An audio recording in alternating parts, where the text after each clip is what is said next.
Welcome, weary traveller. Tonight we remember the fallen, the lost, the transformed, and the enduring. We walk through the ruins of Hallownest not to fight or explore, but to witness, to honour every soul whose story reached its end in this dying kingdom. Before we begin, drop a comment telling me where you're listening from tonight. I read every single one, and there's something comforting about knowing we're scattered across the world, but sharing the same darkness, the same remembrance. And if these videos help you sleep, consider subscribing. Not for me, but so you can find your way back here tomorrow night when the world feels heavy again. Now, let your breathing slow, let your body sink into wherever you rest. Tonight, we will move through the fates of Hallownest not by location, but by the nature of their endings. We begin with those who found peace, the rarest gift in a kingdom of tragedy. Then we descend through those who endure, those who were transformed, those who were corrupted, those who fell in battle, and finally, those whose fates remain unwritten.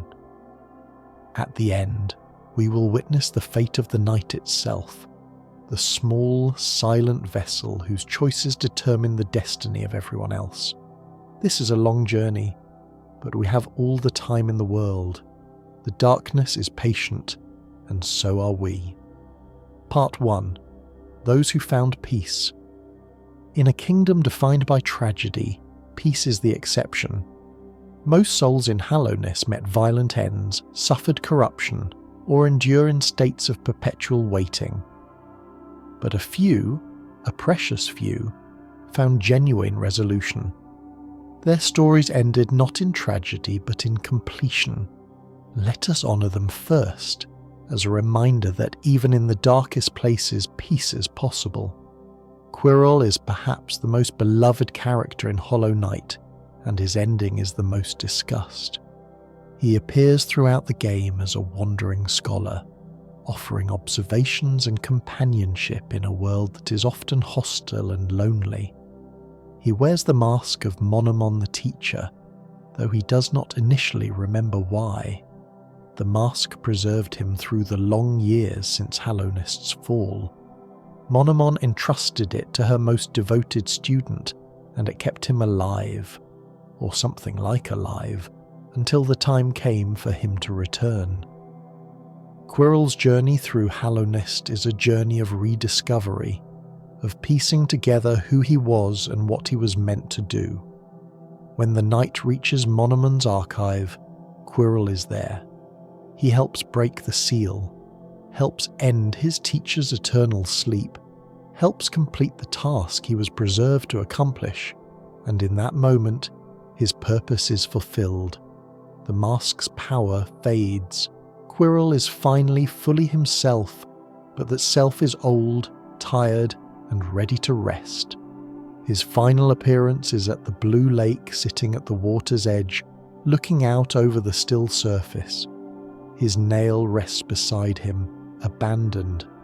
He speaks of feeling complete, of having fulfilled his purpose, of being ready for whatever comes next. And then, if the night leaves and returns, Quirrell is gone. Only his nail remains. What happened to him? The game never says. Did he walk into the lake? Did he simply leave? Did he die of age, his long-preserved life finally catching up with him? The ambiguity is intentional, and it makes Quirrell's fate beautiful rather than tragic. He found completion. He said his goodbyes. He chose his ending, whatever that ending was. Quirrell's peace came from fulfillment. He had a purpose, he achieved it, and then he was done. There is no unfinished business in Quirrell's story, no lingering regret, no sense that something was left undone. He searched, he found, he completed, he rested. The nailsmith sits in the city of tears, devoted to his craft, perfecting the art of nail-making in a kingdom where fewer and fewer warriors remain to wield his creations. When the night brings him pale ore, He upgrades the knight's weapon, each improvement bringing him closer to his life's goal, the creation of a perfect nail. When the pure nail is complete, the nailsmith's purpose is fulfilled, and then he asks the knight to kill him. This request is disturbing.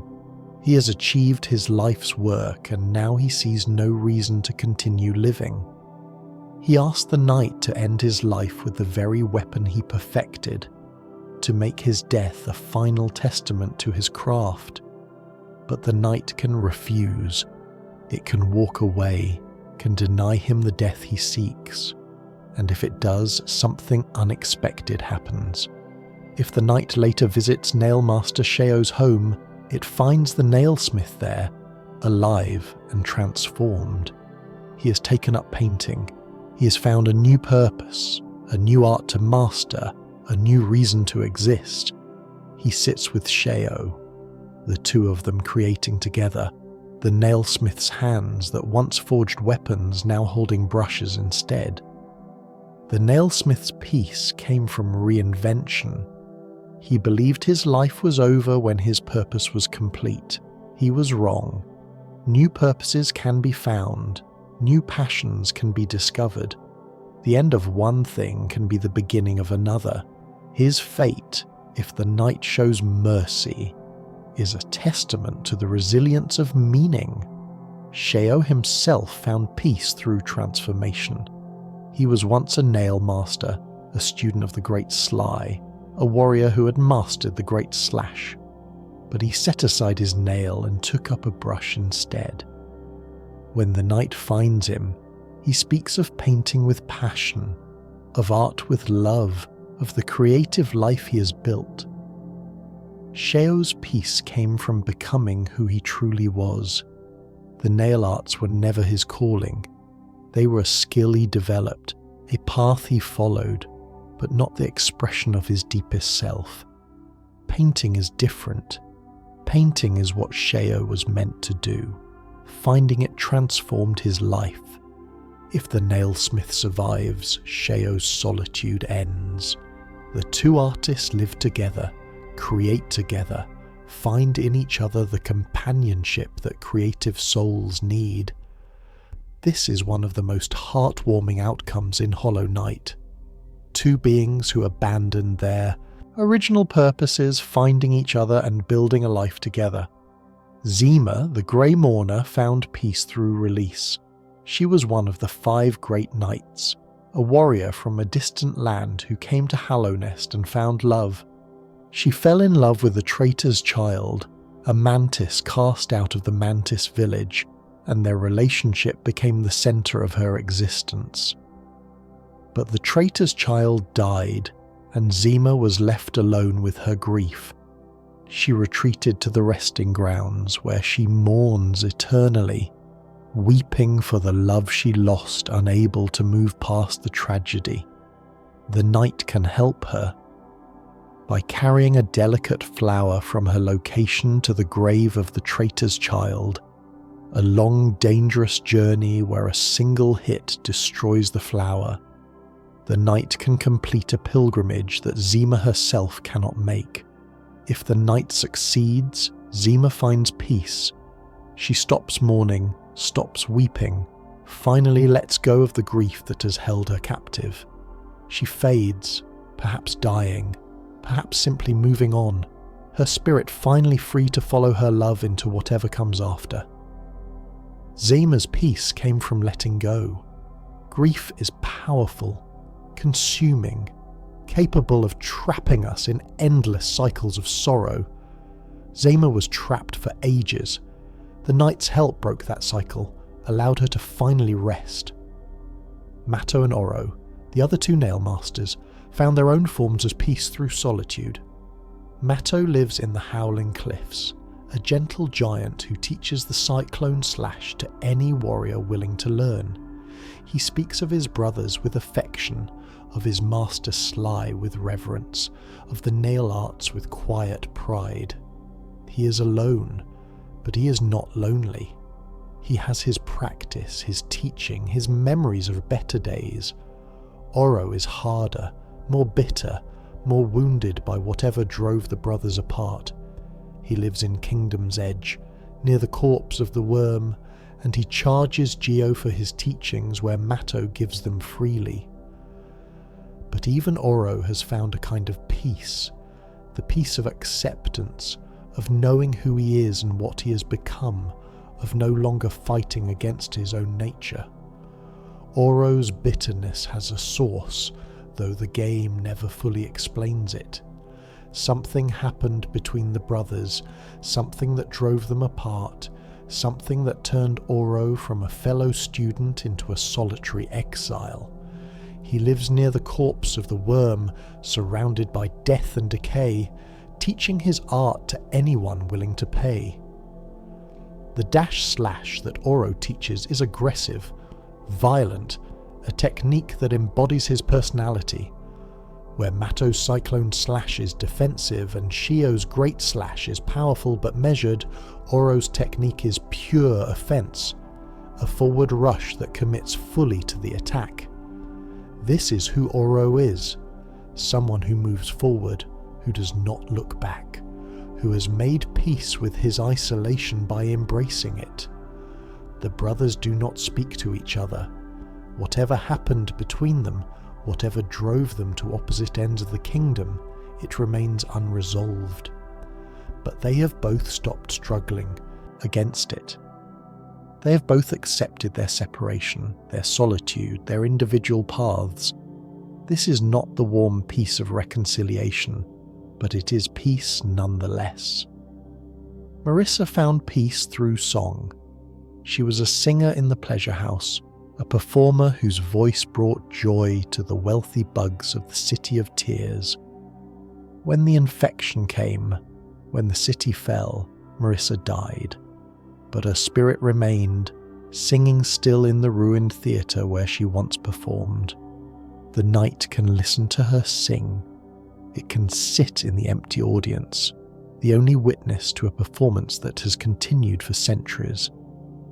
Marissa does not seem to know she is dead, or perhaps she knows and does not care. She sings because singing is what she does, what she has always done, what she will always do.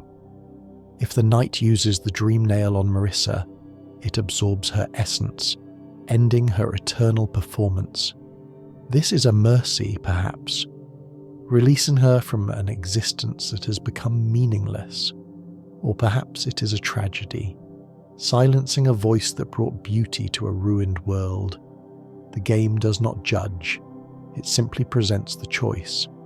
Marissa's peace, if she found it, came from purpose. She was a singer, and she sang. The audience was gone, the city was dead, the world had ended around her, but she sang anyway. There is something beautiful in that persistence, something that transcends the tragedy of her situation. The eternal Emilicia found peace through acceptance of her own nature. She sits in the pleasure house, speaking of her beauty, her importance, her place in the social hierarchy of a city that no longer exists. She is vain, self-absorbed, seemingly oblivious to the ruin around her. But Emilicia's vanity is also a kind of strength. She knows who she is. She does not question her value, does not doubt her worth, does not let the collapse of civilization shake her sense of self. In a kingdom where identity has become fluid and uncertain, Emilicia remains exactly who she always was. Her peace came from self-knowledge. She understood herself completely, accepted herself completely, and that acceptance made her immune to the existential crises that destroyed so many others. The world ended, but Emilicia remained Emilicia. There is something admirable in that, even if it is also somewhat absurd.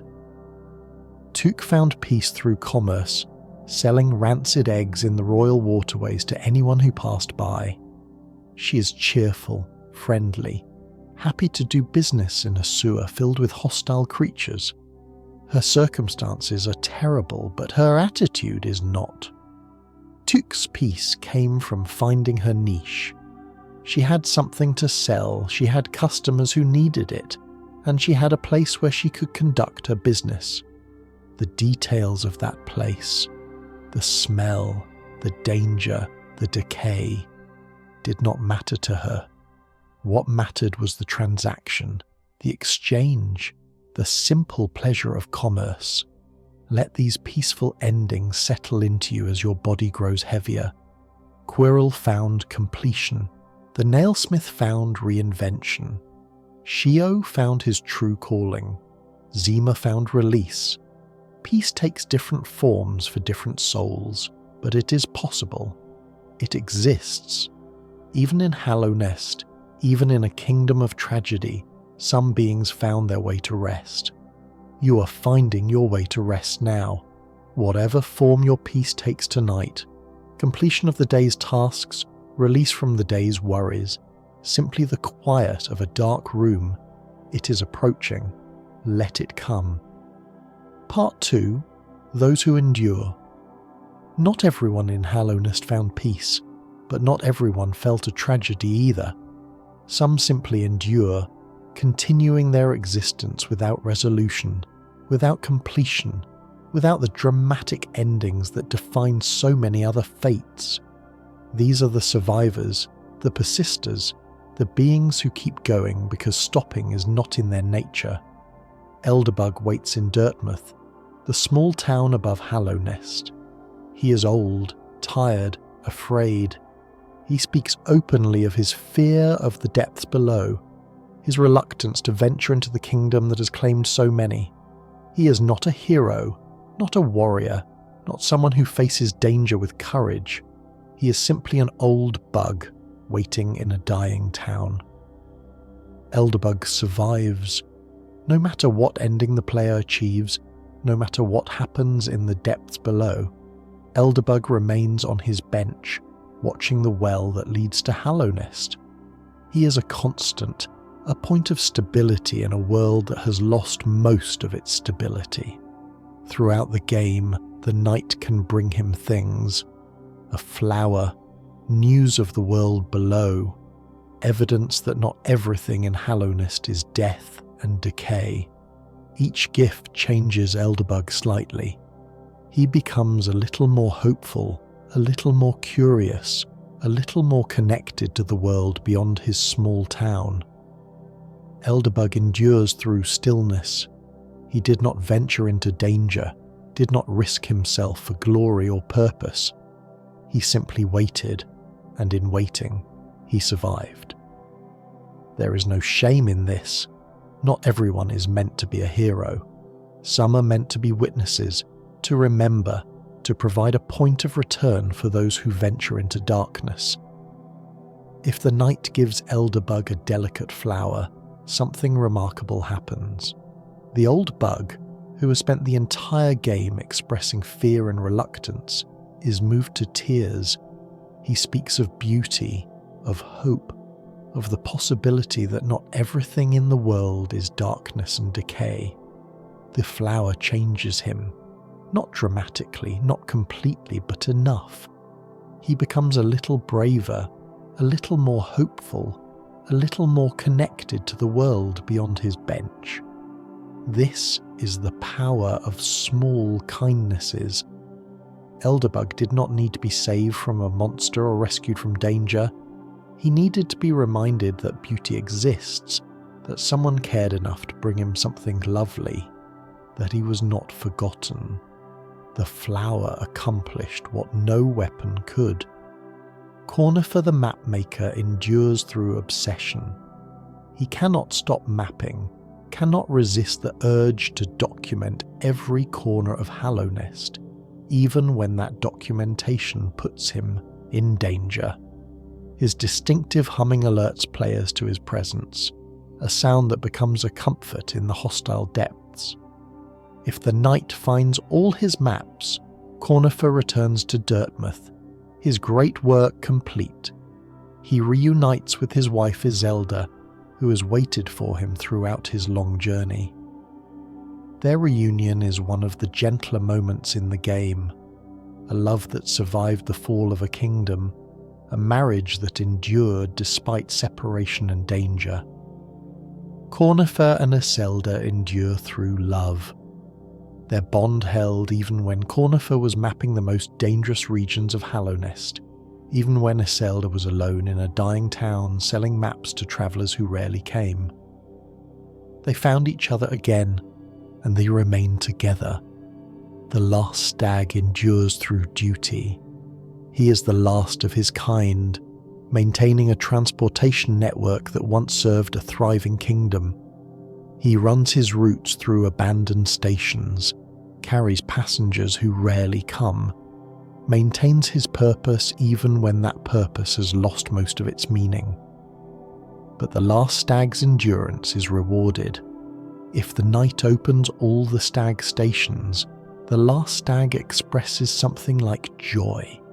His network is complete again, his routes are restored, and in a hidden station he discovers something wonderful: eggs, stag eggs, preserved through the fall of the kingdom. He is not the last of his kind after all. The last stag's endurance led to hope. He maintained his duty when duty seemed meaningless, and that maintenance preserved the possibility of a future he thought was impossible. His fate is one of the most hopeful in the game.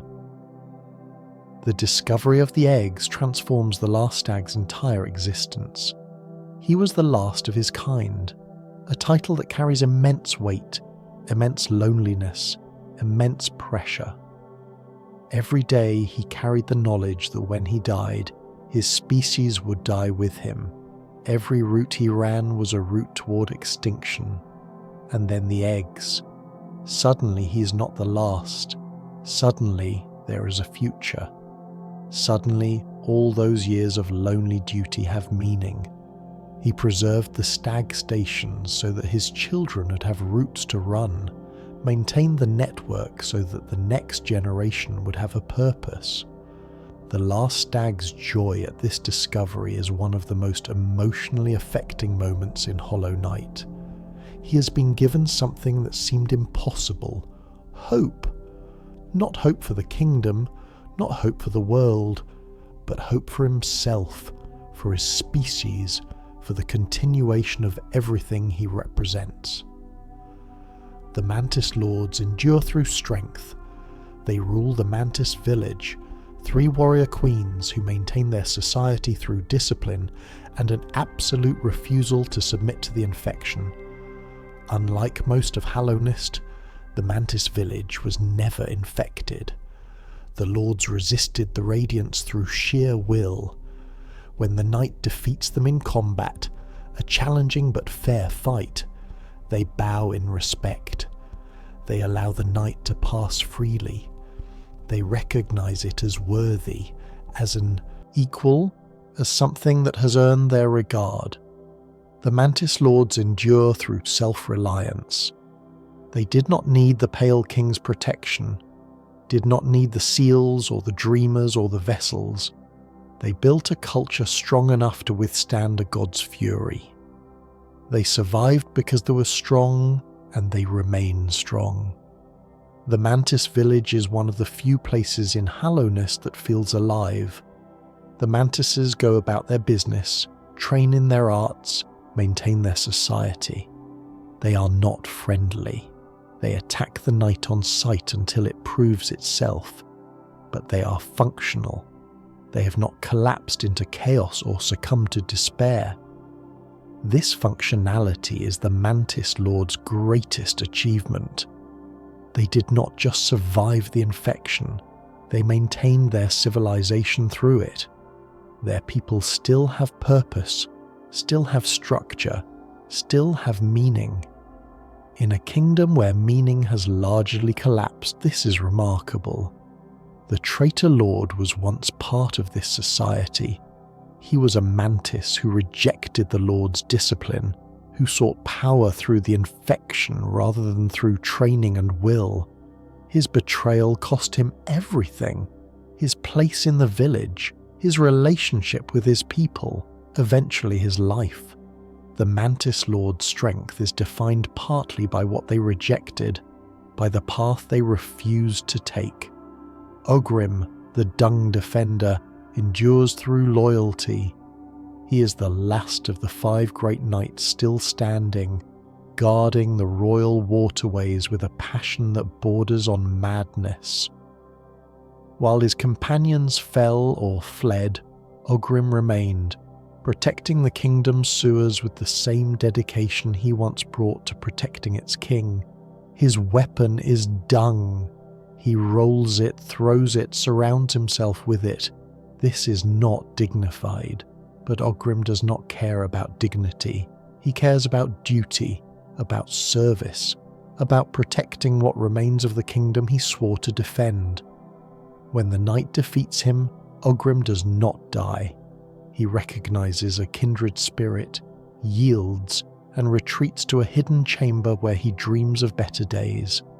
His dream form is the White Defender, Ogrim as he was in his prime, clean and noble and powerful.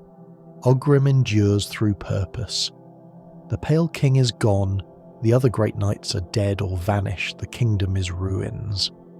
But Ogrim continues anyway, because continuing is what he knows how to do. Salubra endures through commerce.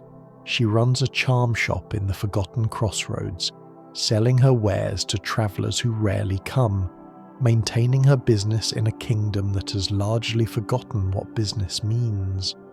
She's cheerful, flirtatious even, treating every customer as a welcome guest in a world that has few guests left.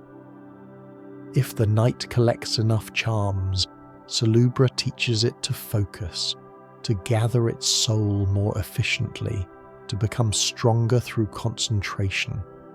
She's not just a merchant, she's a teacher, passing on knowledge that might otherwise be lost. Salubra endures through optimism. She believes that customers will come, that her shop matters, that the world is not as dead as it appears. This belief may be delusional, but it keeps her going. Sometimes delusion is what we need to survive. Millabel the banker endures through theft. She offers to hold the knight's geo, to keep it safe, to provide a service that seems helpful in a dangerous world. But if the knight deposits enough, Millabel vanishes, taking everything with her, fleeing to a hot spring in the pleasure house where she lounges in stolen wealth. The knight can find her there. It can attack her, knock the geo out of her, reclaim what was stolen with interest. Millabel does not fight back. She simply cowers, apologizes, begs for mercy. She's not a warrior. She's just a thief, a con artist, a bug who saw an opportunity and took it. Millabel endures through selfishness.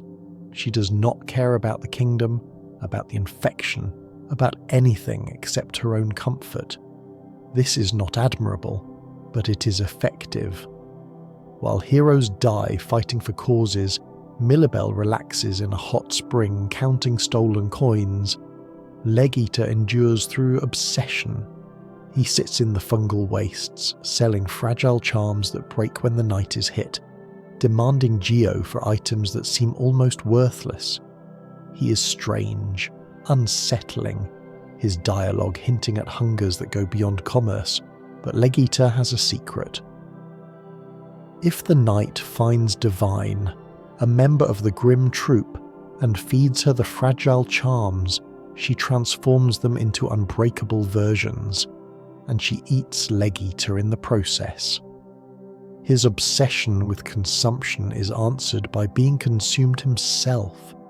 Legeater's fate is ironic justice. He sold fragile things and was himself fragile. He was obsessed with eating and was himself eaten. The universe has a sense of humour, even in Hallownest. The snail shaman endures through isolation. He lives in the ancestral mound, one of the last practitioners of an ancient magical tradition, teaching the vengeful spirit spell to any warrior who finds him. He speaks of the old ways, of the power that shamans once wielded, of a time before the Pale King when different magics ruled the land. The snail shaman is a relic. His people are gone, his traditions are dying, his magic is almost forgotten. But he continues to teach, continues to pass on what he knows, continues to believe that the old ways matter.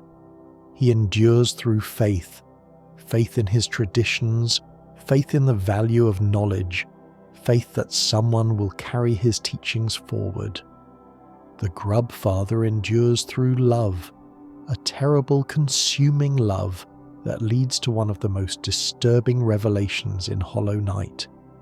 He waits in the forgotten crossroads, calling out for his children, the grubs that the knight rescues from jars throughout the kingdom. Each time the knight brings a grub home, the Grub Father's joy is palpable. He loves his children, he wants them safe.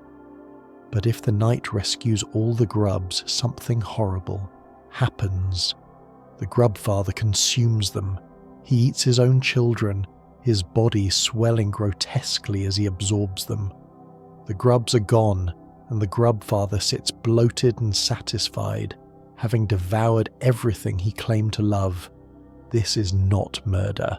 The grubs are not dead, they are transforming. Inside the Grub Father's body, they are becoming something new, something that will eventually emerge as adult grubberflies. The consumption is part of their life cycle, a necessary stage in their development. The Grub Father did not kill his children, he is incubating them. But the imagery is still disturbing.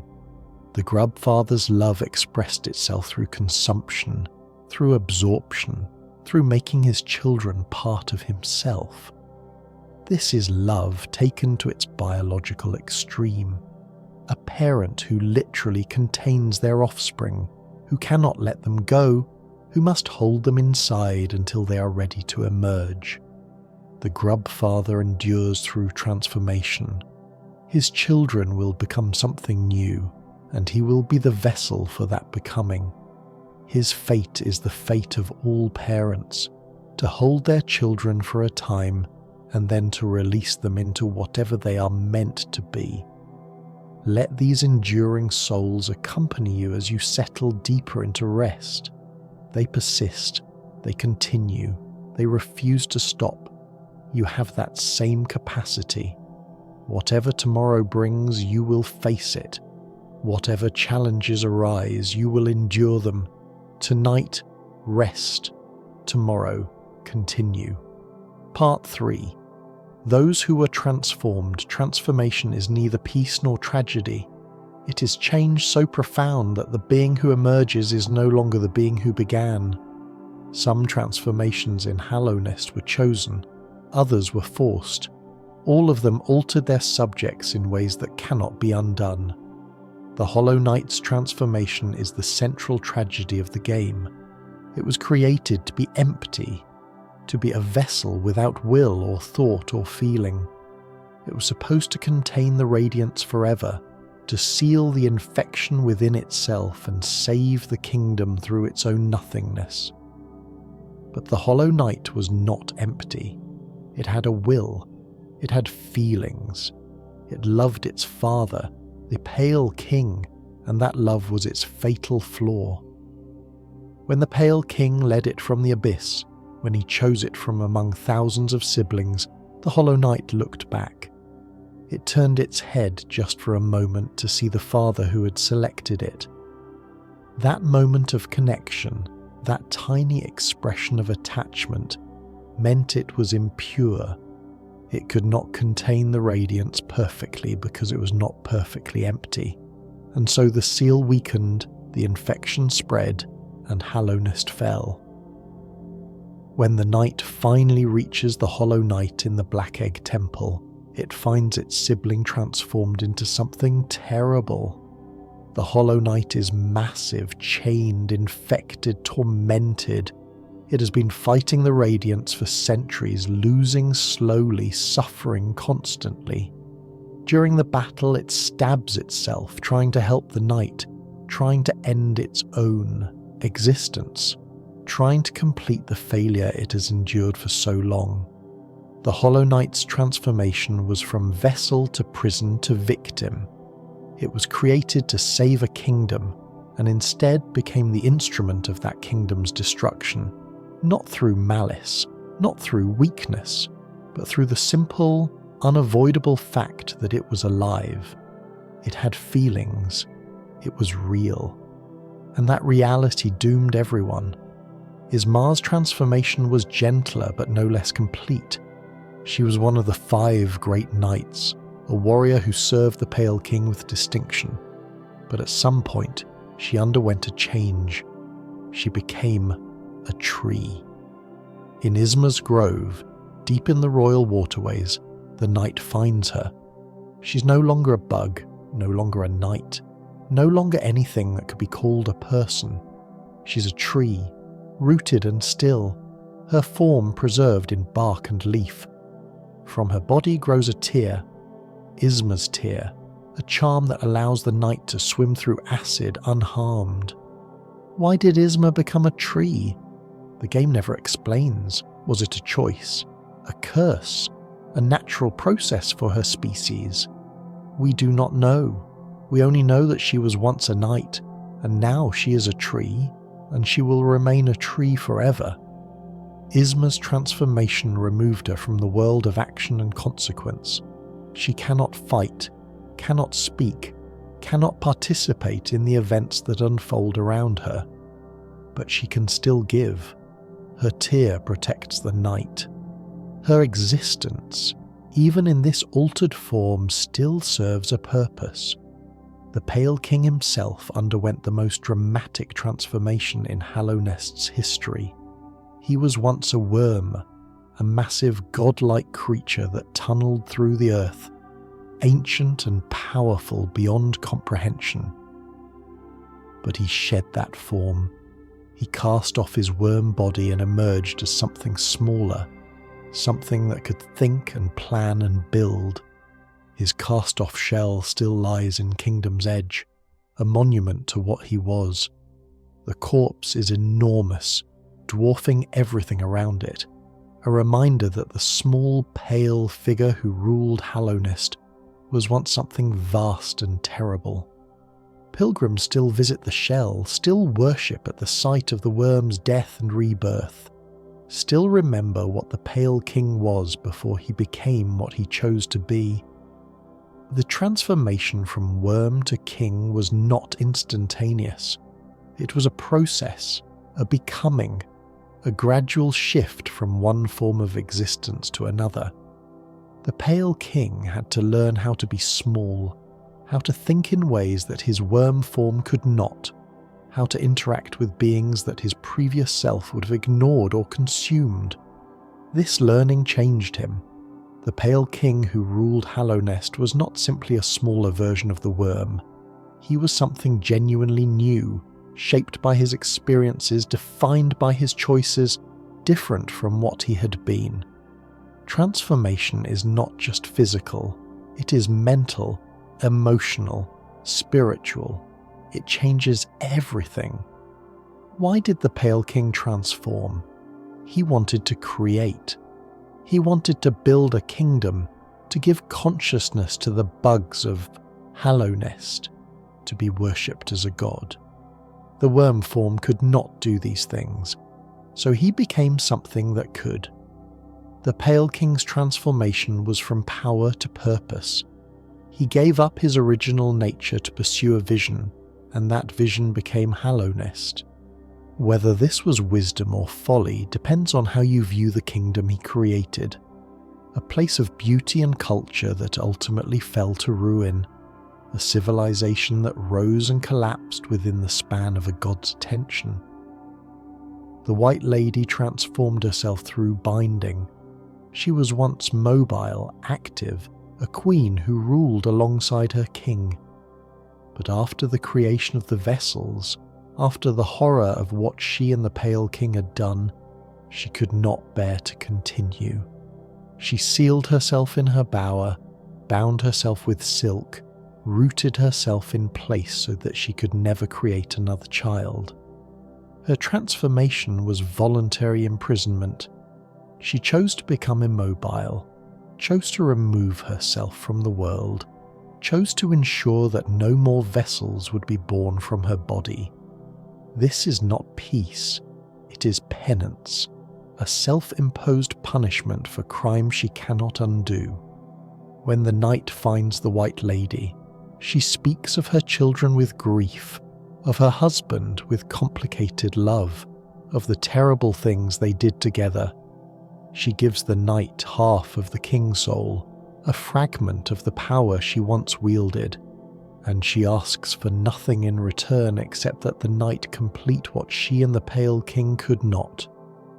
The White Lady's transformation is the transformation of guilt. She became what her guilt demanded, a being who could no longer act, no longer create, no longer participate in the world she helped to ruin. Her bower is a prison of her own making, and she will remain there until she fades entirely. The weavers transformed through departure. They were a tribe of spiders who lived in Deepnest, master craftsmen who wove silk into art and architecture. Their work can be seen throughout Hallownest.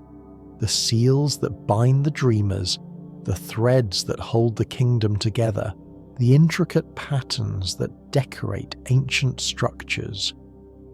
But the weavers left. Before the infection spread, before the kingdom fell, they departed through a passage to somewhere else, a place beyond Hallownest, beyond the reach of the Radiance, beyond the tragedy that was coming.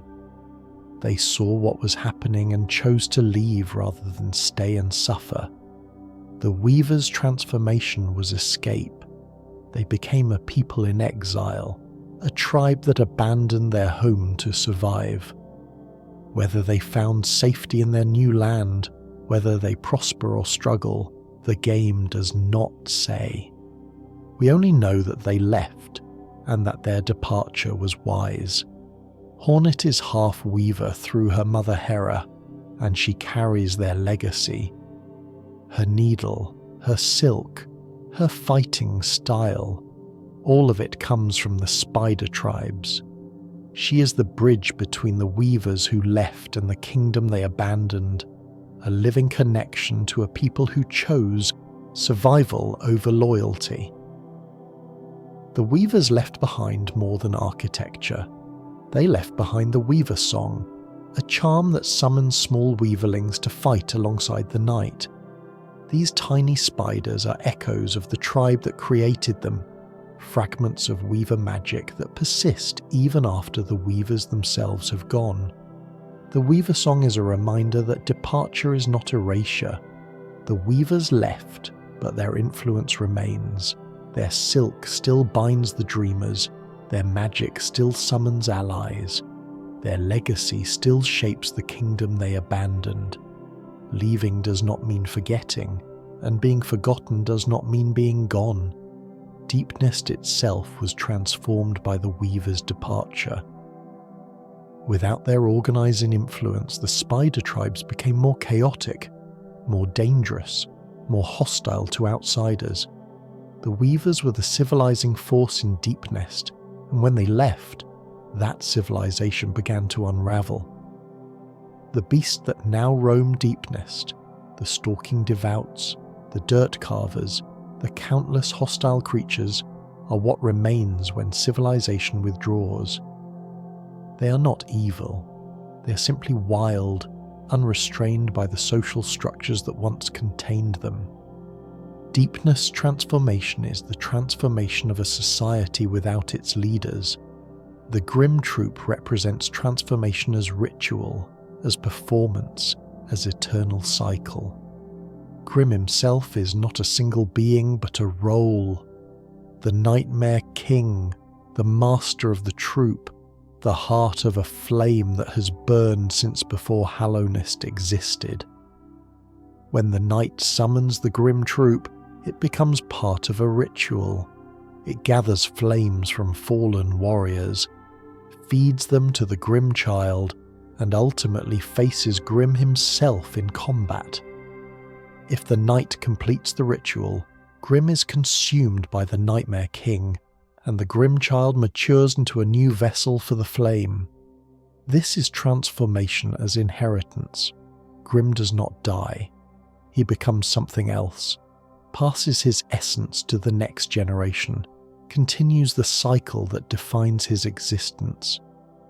The nightmare heart beats on, and the troop will appear again in some other dying kingdom, some other place where flames can be gathered and rituals can be performed. But the night can also banish the troop. It can reject the ritual, destroy the nightmare lantern, and end the cycle entirely. If it does, Grimm and his followers vanish, and the Grimm child becomes something new, a creature freed from its destined role, transformed by the absence of the transformation it was supposed to undergo. The banishment ending raises questions about cycles and their value.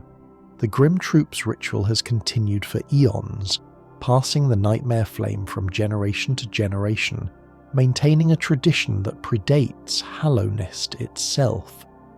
Is ending this cycle a mercy or a tragedy?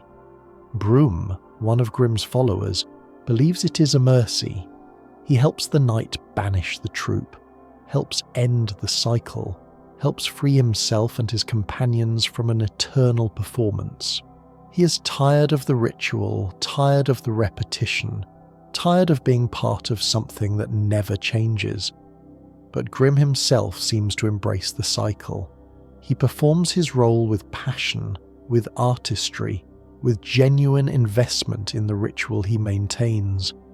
For Grimm, the cycle is not a prison, it is a purpose, a meaning, a reason to exist. Ending it does not free him, it destroys him. The choice between completing and banishing the ritual is a choice about the value of tradition. Some traditions sustain us, give us meaning, connect us to something larger than ourselves. Other traditions trap us, force us into roles we did not choose, prevent us from becoming who we might otherwise be. The knight must decide which kind of tradition the Grimm troop represents. Divine, another member of the troop, transforms through consumption. She eats the fragile charms that Legita sells, absorbing them into herself, and produces unbreakable versions in return.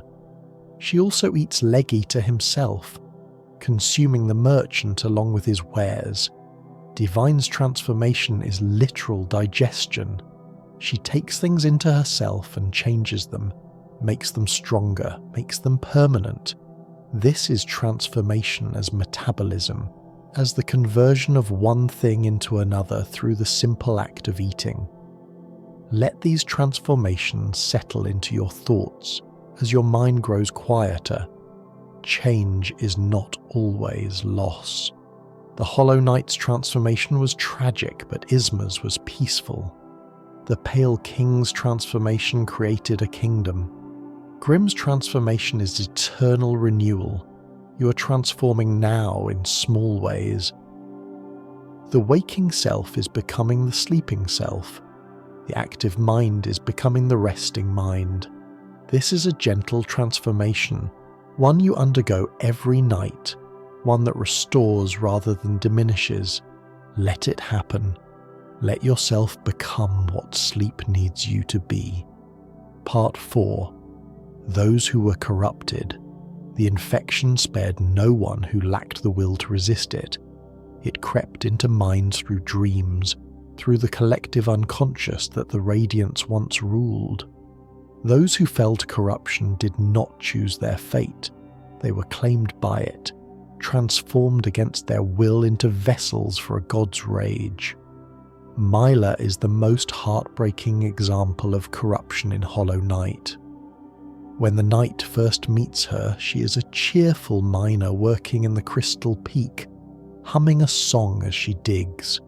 She speaks of her work with enthusiasm, of the crystals she hopes to find, of the simple pleasures of her simple life. Each time the night returns, Myla has changed.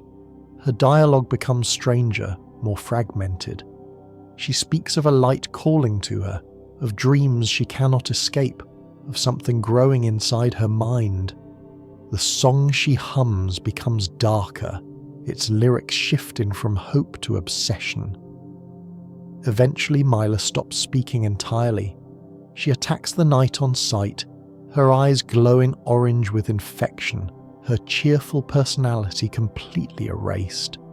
She's become another mindless husk, another victim of the Radiance's influence. The night must kill her. There is no cure, no way to save her, no option except to end what she has become. Myla's pickaxe falls silent. Her song ends forever. Myla's corruption is tragic because we watched it happen. We met her when she was whole, returned to her as she declined, and witnessed the final stage of her transformation. She's not just another infected enemy.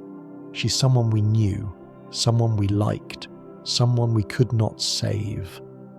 The broken vessel was once a sibling of the night, another child of the Pale King and the White Lady, another attempt to create a hollow container for the Radiance.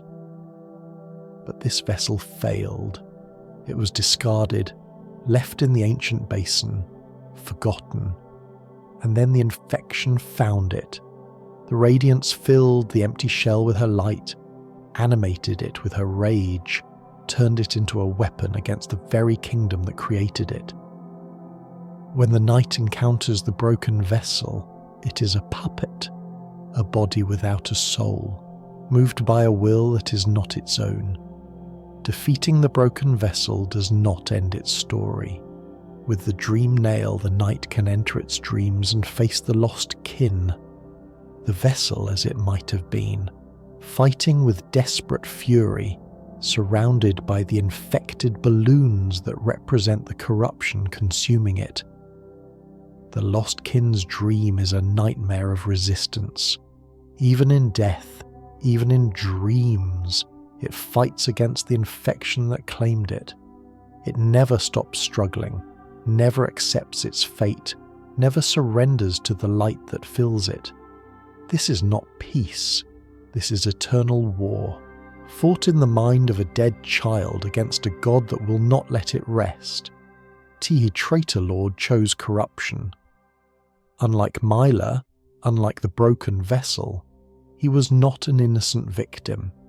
He was a mantis who rejected his tribe's discipline, who embraced the infection willingly, who saw in the Radiance's light a power that his sisters, the Mantis Lord, had denied him.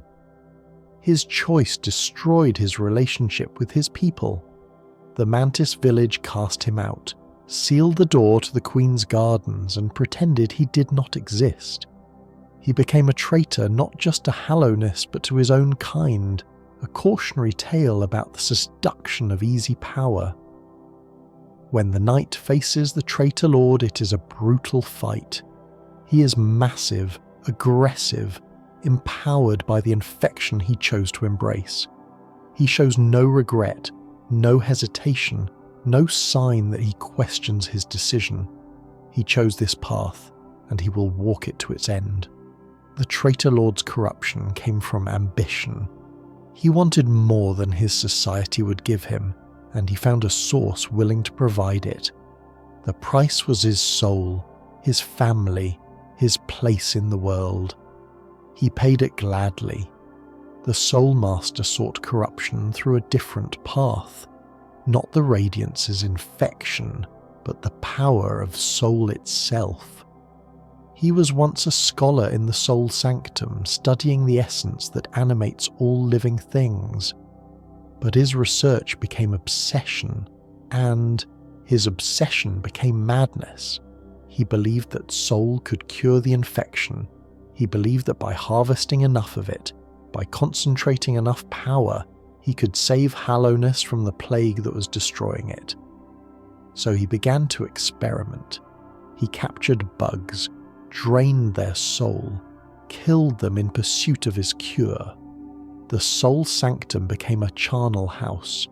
The scholars who worked there became monsters, bloated with stolen soul, twisted by the power they had consumed, and the Soul Master himself became something terrible. A floating, teleporting nightmare who had sacrificed everything for a cure that never came. When the knight defeats him, the Soul Master does not accept his failure. His dream form, the Soul Tyrant, is even more powerful, even more desperate, still convinced that he was right, that his methods were justified, that the cure was just within reach. He died believing in his mission. He was wrong, but he never knew it. The Soul Master's corruption came from good intentions. He wanted to save his kingdom. He was willing to do terrible things to achieve that goal. And in the end, he became one of the terrible things he was fighting against. The scholars who followed the Soul Master shared his corruption. They believed in his research, participated in his experiments, helped him harvest soul from unwilling subjects. They were not evil, they were desperate, convinced that the ends justified the means, certain that their work would save everyone. The Soul Sanctum is full of their bodies now, bloated, twisted, corrupted by the soul they consumed. They wander the halls attacking anything that moves. They were scholars once, seekers of knowledge, beings who wanted to understand the world. Now they are monsters, their intelligence consumed by the power they sought to master. Their corruption is a warning about expertise without ethics. They knew so much, understood so much, could do so much, but they never stopped to ask whether they should. Their knowledge became their destruction, their expertise their downfall.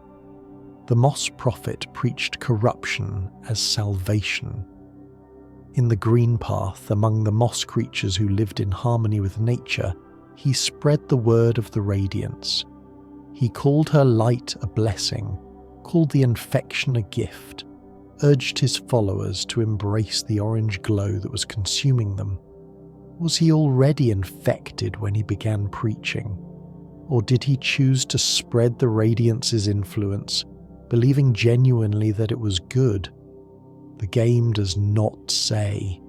We only know that he preached, that some listened, and that the green path fell to infection like everywhere else. The Moss Prophet's corruption, whether chosen or imposed, spread through words. He was a vector for the infection not through violence but through persuasion. He convinced others to lower their defences, to welcome the light, to stop fighting. In some ways, this makes him more dangerous than any warrior. Nosk is corruption taken to its ultimate extreme, a creature so twisted by the infection that it has lost all trace of what it once was.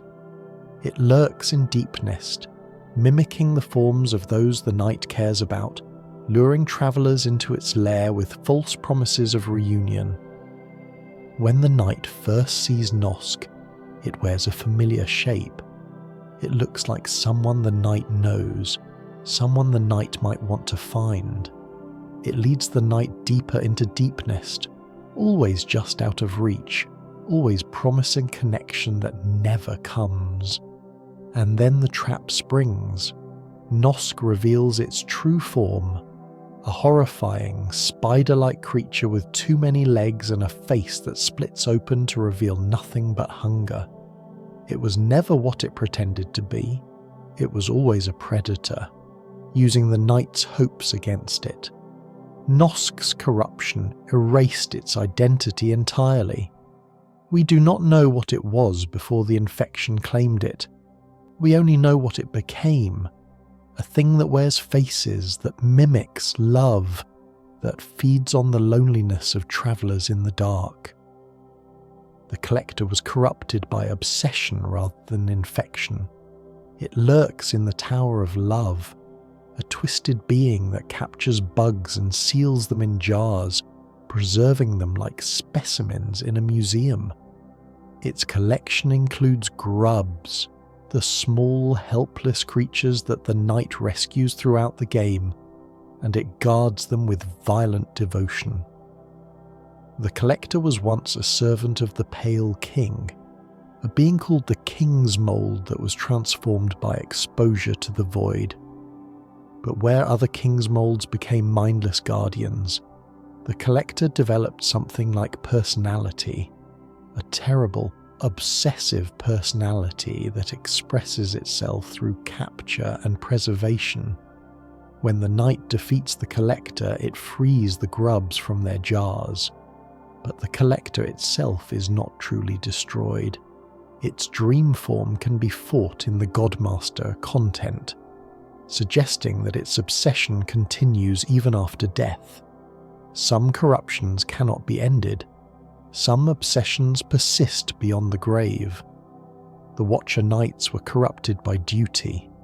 They were the guardians of Lurian's spire. Elite warriors who protected the Dreamer with their lives. When the infection came, they did not abandon their posts.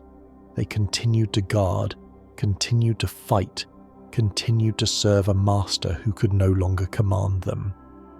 The knight faces 6 Watcher Knights in sequence, each one rising from its coffin to continue the battle. They are relentless, mechanical, driven by a purpose that has outlasted their minds. They do not know that Lurian is asleep, that the kingdom has fallen, that their duty has become meaningless. They only know that they must guard, and so they guard. The Watcher Knight's corruption is the corruption of loyalty taken too far. They gave everything to their duty, and their duty consumed them. There is no person left inside those shells, only the echo of a command repeated forever. Fluke Marm is corruption made flesh. She lurks in the royal waterways, a massive bloated creature that spawns endless flukes, small parasitic beings that infest the sewers. She's called the alluring god of motherhood, a title that is both accurate and horrifying. Fluke Marm was once something else.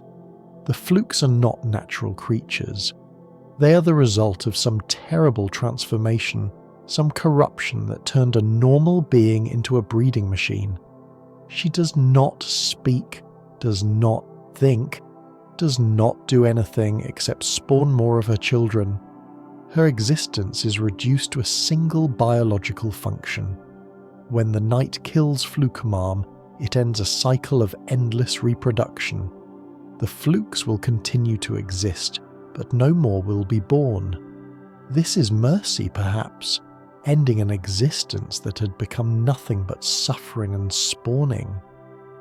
Let these corrupted souls remind you of what you are not. You are not consumed. You are not lost. You are not a puppet for forces beyond your control. You are here, in your bed, in your room, in your life. The darkness around you is not infection. It is simply night, and night is safe, and night will end. The corrupted beings of Hallownest had no choice, or made terrible choices, or were deceived into their fates. You have chosen to rest. You have chosen to let go of the day.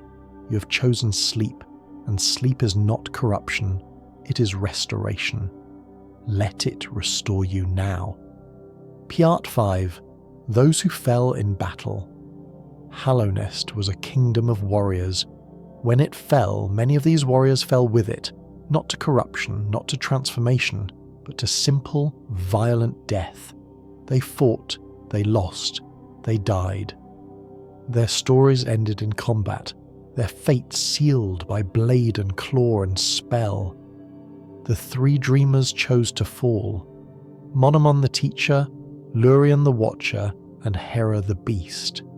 3 powerful beings who agreed to enter eternal sleep, to bind their dreams to the seals that held the Hollow Knight in place, to sacrifice their waking lives for the hope of containing the infection.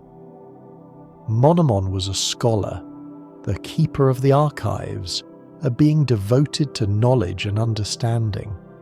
She saw the infection spreading and knew that conventional solutions would not work. She agreed to become a dreamer because she understood the necessity, because her analytical mind recognized that sacrifice was the only option. Her student Quirrell carried her mask through the long years, preserved by its power, waiting for the time when the seals would need to be broken. When that time came, Quirrell helped the night reach Monomon's sleeping form. He watched as the night struck her down, ending her eternal dream, freeing her from the burden she'd carried for so long. Monomon fell to release. She was not killed against her will. She was freed from a duty that had lasted centuries. Her death was a gift, an ending she had been waiting for, a completion of the sacrifice she began so long ago. Lurien the Watcher was devoted to the Pale King. He watched over the City of Tears from his spire, observing everything, recording everything, serving his king with absolute loyalty. When the Pale King asked him to become a dreamer, Lurien agreed without hesitation. His king needed him. That was enough. Lurien's spire still stands in the City of Tears, and his butler still waits there, maintaining the household for a master who will never wake. The butler does not know that Lurien is dead, or perhaps he knows and cannot accept it. He continues his duties, cleaning rooms that will never be used, preparing for a return that will never happen. Lurien fell to loyalty. He gave everything for his king, and his king gave him nothing in return. No rescue, no release, no acknowledgement of his sacrifice. The Pale King died or fled, and Lurien remained in his eternal sleep, waiting for a salvation that never came. H. Error the Beast made a bargain. She was the Queen of Deepnest, ruler of the Spider Tribes, a being of immense power who cared nothing for the Pale King or his kingdom. But she wanted something he could provide, a child. The Pale King agreed. He fathered Hornet with Hera, giving the Beast Queen the heir she desired. In exchange, Hera became a dreamer, binding herself to the seals, sacrificing her waking life for a daughter she would never see grow up. Hera fell to love. Not romantic love, not loyalty, not duty, maternal love, the desire for a child so strong that she was willing to give up everything else to have one. She sleeps in the beast den, surrounded by her spider subjects, dreaming of a daughter who fights alone in a dying kingdom. Hera's bargain with the Pale King is one of the strangest arrangements in Hollow Knight's lore. She was the Queen of Deepnest, ruler of the Spider Tribes, a being who had no reason to help the Pale King or her kingdom. But she wanted a child, specifically a child with the Pale King's power, a child who would be more than an ordinary spider. The Pale King agreed. He fathered Hornet with Hera, creating a child who was half spider and half higher being, a warrior who would inherit both her mother's strength and her father's divine nature. In exchange, Hera became a dreamer, sacrificing her waking life for a daughter she would never see grow up. This bargain reveals something about both parties. The Pale King was willing to father a child with someone he did not love, to create a life as part of a transaction. Hera was willing to give up her existence for a child she would never know. Both of them treated life, their own and others, as currency, as something to be traded for advantage. Hornet is the product of this transaction. She exists because her mother wanted her badly enough to die for her, and because her father needed something badly enough to create her. She is loved, and she is used, cherished and commodified all at once. When the night kills Hera, it is killing Hornet's mother. This is never directly addressed in the game, but it hangs over every interaction with Hornet afterward. The knight needed to break the seals. Hera was one of the seals. The math is simple and terrible. Dryar fell defending her queen.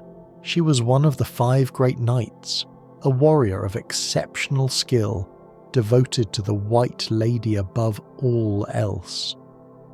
When the kingdom fell, when the other knights scattered or died, Dryar remained at her post, guarding the bower where the White Lady had sealed herself away. The knight finds Dryar's body outside the White Lady's refuge, surrounded by the corpses of Mantis traitors. She fought them alone, killed many of them, and eventually fell to their numbers. She died doing exactly what she had sworn to do, protecting her queen. Dryar's death was not meaningless. The White Lady survived. The bower remained sealed.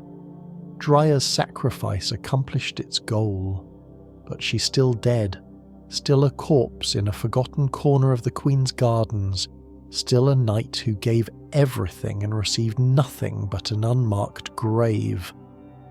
The Mantis traitors who killed Dryar were followers of the Traitor Lord, Mantises who had rejected their tribe's discipline and embraced the infection.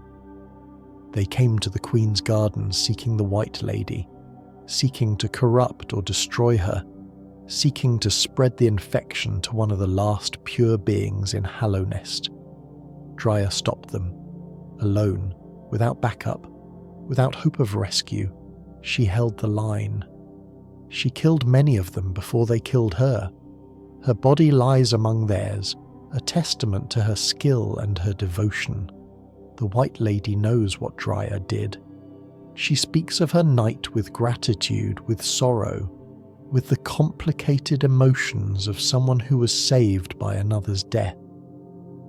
Dryar's sacrifice weighs on her, adds to the guilt she already carries, reminds her that others have paid for her survival. Hegemel fell to theft.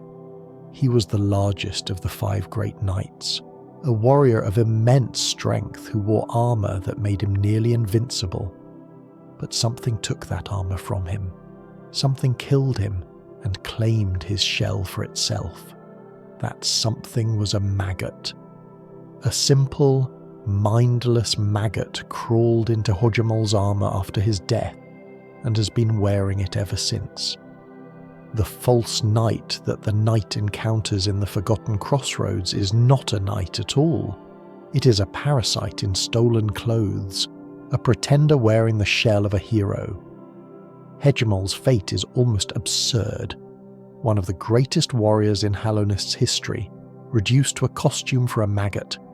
His strength, his skill, his reputation, all of it means nothing now. He is dead, and something pathetic wears his legacy. The false knight does not know it is false. The maggot inside the armor believes it is a knight, believes it is powerful, believes it has a right to the strength it wears. When the knight defeats it, the maggot is revealed, small, helpless, confused about what has happened. There is something tragic in the false knight's delusion. It wanted to be strong, wanted to be important, wanted to matter.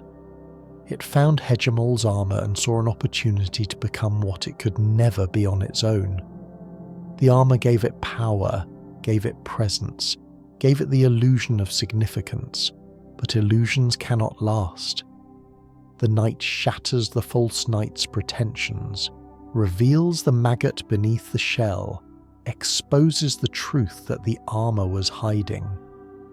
In the dream realm, the failed champion fights on, the maggot's idealized version of itself, still wearing the armor, still believing in its own importance. Even in dreams, even after death, the maggot cannot let go of what it wanted to be. Cloth came to Hallownest seeking a glorious death. She was a warrior from distant lands, tired of life, hoping to find an end worthy of her skills, She wanted to die in battle, to fall fighting something terrible, to have her death mean something. The knight encounters Cloth several times throughout the game. She is friendly, cheerful even, despite her death wish. She speaks of her lost Nola, of the grief that drives her, of her hope that she will find a battle worthy of her end. If the knight saves Cloth in the ancient basin, she appears during the fight with the traitor lord. She joins the battle, fights alongside the knight, and when the traitor lord falls, Cloth falls with him. She dies in combat exactly as she wanted, her wish finally granted. Cloth's death is triumphant. She found what she was looking for. She died fighting a powerful enemy, protecting someone she'd come to care about, ending her grief in a blaze of glory. Her ghost appears afterward, grateful, at peace, ready to reunite with her Nola in whatever comes after. But if the knight does not save Cloth in the ancient basin, she never appears at the traitor lord fight. She survives, returns to Dirtmouth and sits there, alive, but unfulfilled. She did not find her glorious death. She did not escape her grief. She endures, but she's not happy about it. Cloth's fate depends entirely on the knight's choices. Save her, and she dies fulfilled. Ignore her, and she lives empty. It is a strange inversion of the usual heroic narrative. Sometimes death is the better ending. Tiso sought glory and found absurdity. He was a warrior who came to Hallownest to prove himself in the Colosseum of Fools, to fight his way to fame and recognition, to become a legend through combat. He never made it.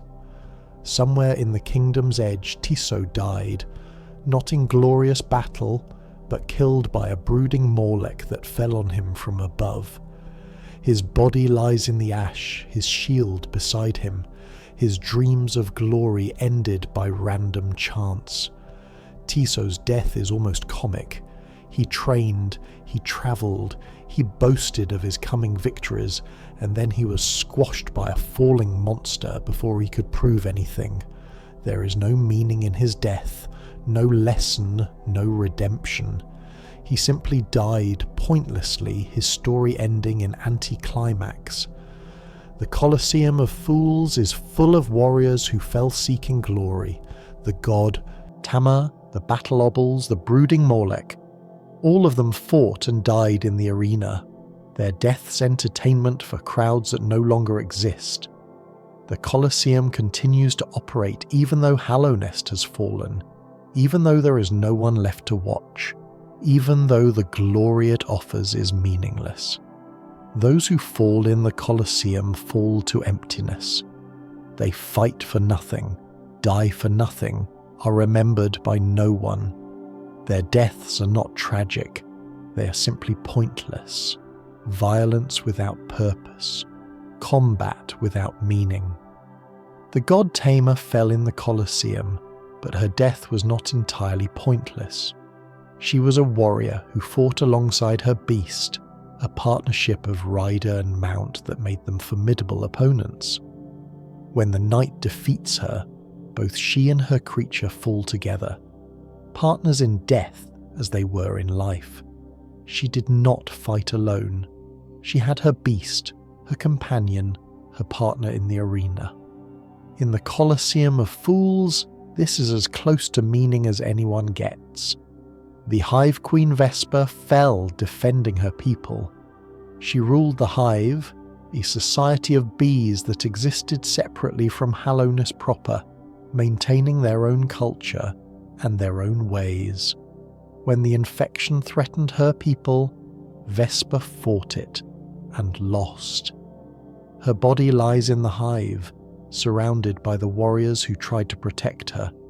The Hive Knight still guards her corpse, still fights anyone who approaches, still loyal to a queen who can no longer command.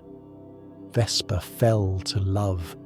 She loved her people, her hive, her way of life. She could not bear to see it corrupted, could not accept the infection's spread, could not surrender to the inevitable. So she fought, and she lost, and her people fell anyway. But she tried. In a world of tragedy, trying matters. Bardoon did not fall in battle. He fell to time itself. He is a massive caterpillar who lives in Kingdom's Edge, ancient beyond measure, remembering times before the Pale King, before Hallownest, before the current age of the world. He speaks of the worm, of the old kingdom, of things that happened so long ago that even he struggles to remember them clearly. Bardoon is not dead, but he is dying. He is too old, too tired, too worn down by the weight of centuries. He does not fight the night, he simply talks, sharing what he remembers, passing on knowledge that would otherwise be lost. His fate is the fate of all living things, to age, to fade, to eventually stop. But his knowledge survives, carried forward by those who listened. The midwife lurks in Deepnest, a spider-like creature who speaks in riddles and offers cryptic assistance. She is ancient, possibly as old as Bardoon, and she remembers things about Hera, about the Weavers, about the deep history of the spider tribes. She does not attack the night. She simply watches, comments, offers observations that may or may not be helpful. The midwife's fate is uncertain. She survives the game's events, continues to lurk in her corner of Deepnest, continues to watch and wait. What she is waiting for, no one knows. Perhaps she is waiting for the spiders to return to power. Perhaps she is waiting for death. Perhaps she is simply waiting, because waiting is what she does. Let these fallen warriors rest in your thoughts as your body grows still.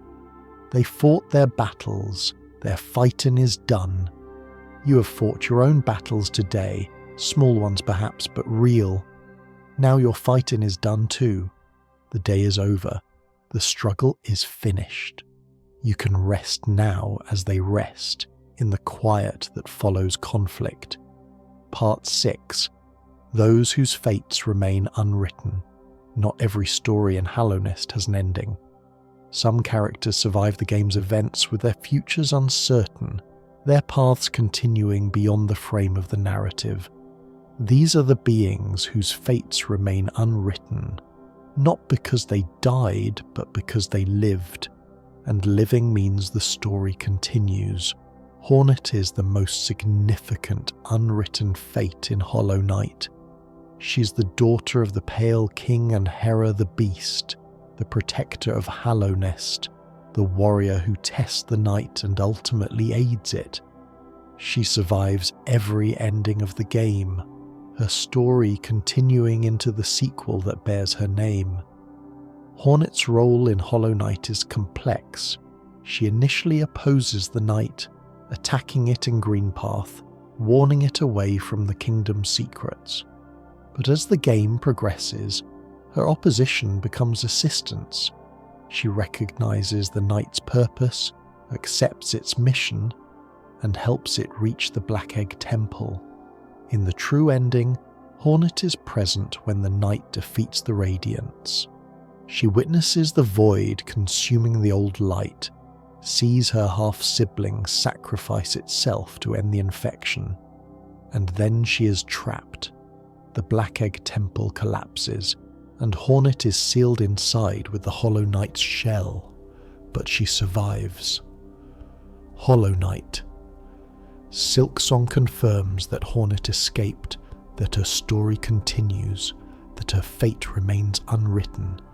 She is captured, taken to a new kingdom, and her adventures continue beyond the borders of Hallownest. Hornet's unwritten fate is a promise. Her story is not over. There is more to come. In a game full of endings, she represents continuation. The possibility that not everything ends in tragedy, that some stories keep going. The White Lady endures in her bower, but her future is uncertain.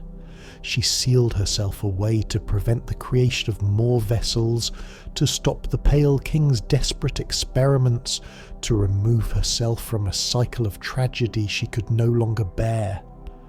When the night finds her, she is bound in silk, rooted in place, unable to move or act.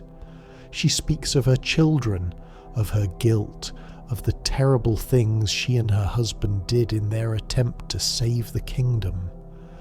She gives the night half of the king's soul, a fragment of the charm that will eventually become the void heart. But what happens to the White Lady after the game ends? If the infection is cured, if the radiance is destroyed, does she emerge from her bower? Does she remain sealed forever? Does she die of grief, finally allowing herself to feel the weight of what she has done? The game does not say. The White Lady's fate remains unwritten, her future as uncertain as the kingdom she helped create and destroy. Zeot the Mighty survives through sheer absurdity. He is a terrible warrior, a braggart, a fool who stumbles through Hallownest, claiming victories he did not earn and skills he does not possess. He should have died 100 times, he never does. The night can save Zote from a Vengefly king in the green path, from a spider in Deep Nest, from countless situations where his incompetence should have killed him. Each time Zote takes credit for his own rescue, insisting that he was never in danger, that he was about to triumph on his own. If the night saves him enough times, Zote ends up in Dirtmouth, where he becomes the object of Bretta's affection. He tells her stories of his heroism, and she believes them, and for a while they seem happy together. But eventually Bretta realizes the truth. Zote is not a hero, he is a fraud. And she leaves, her illusions shattered. Zote's fate is to continue being Zote. He will never change, never grow, never become the hero he claims to be. He will stumble through life, surviving through luck and the kindness of others, taking credit for everything and earning nothing. His story has no arc because he refuses to learn. Bretta's fate is more hopeful. After leaving Zote, she leaves Dirtmouth entirely, setting out on her own adventure. She was a dreamer, a romantic, someone who wanted to believe in heroes. Zote disappointed her, but that disappointment freed her.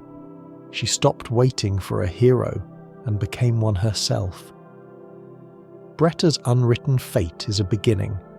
She left the safety of Dirtmouth, left the comfort of her fantasies, and went out into the world to find something real. We do not know what she found. We only know that she went looking. Sly, the shopkeeper in Dirtmouth, has a past that dwarfs his present. He was once the great Nailsage, the master who trained Oro, Matto, and Shio, the greatest teacher of nail arts in Hallownest's history. But something happened, the infection perhaps, or simply age, and he forgot who he was. When the night finds Sly in the Forgotten Crossroads, he is confused, diminished, a shadow of his former self. But bringing him back to Dirtmouth restores something. He opens a shop, he sells items, he begins to remember. If the knight learns all the nail arts from his former students, Sly remembers everything, and he offers to teach the knight himself. The great slash that Sly teaches is the most powerful nail art in the game. It is a reminder of who he was, of what he could do, of the master he used to be. But even after remembering, Sly remains in Dirtmouth, running his shop, living a quiet life. Sly's unwritten fate is a question of identity. He was the great Nailsage. He is now a shopkeeper. Which is the real Sly? Can he be both? Does remembering his past change his present, or does he simply add new memories to the person he has become? Lem, the relic seeker, will continue his work regardless of what happens to Hallownest. He buys artifacts from the night, studies them, tries to understand the history of a kingdom that is crumbling around him. He is a scholar in a world that no longer values scholarship, a historian recording events that no one will read. Lem's fate is to keep working. The infection could be cured, the kingdom could be restored, or everything could collapse into final ruin. Lem would still be in his shop, examining relics, muttering about their significance, adding to a collection that grows larger as the world grows smaller. There is something admirable in Lem's dedication, and something sad. He has devoted his life to understanding the past, but the past is dead, and the present is dying, and the future is uncertain.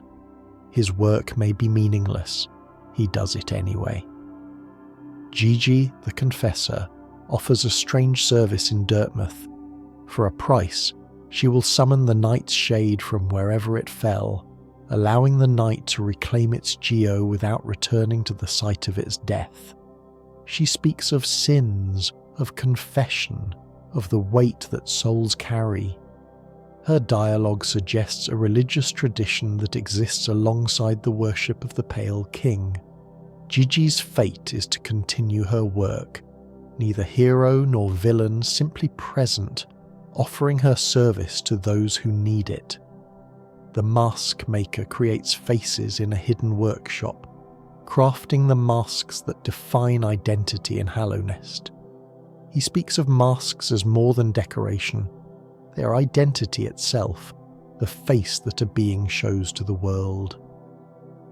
The mask maker's fate is the fate of all artists, to create things that outlast him, to shape the world through his work, to leave behind masks that will be worn long after he is gone. Willow sits in the Queen's gardens, eating something that she refuses to identify. She is cheerful, friendly, happy to chat with the night about her meal. But there is something unsettling about her. The way she guards her food, the hints that her meal might be something she should not be consuming. Willow's fate is ambiguous, her cheerful demeanour perhaps hiding something darker. The God-Seeker's fate depends entirely on the knight's actions in the pantheons. She came to Hallownest seeking gods, drawn by the power of the beings who rule this kingdom. She found them. The Radiance, the Pale King, the Nightmare King, and ultimately the night itself.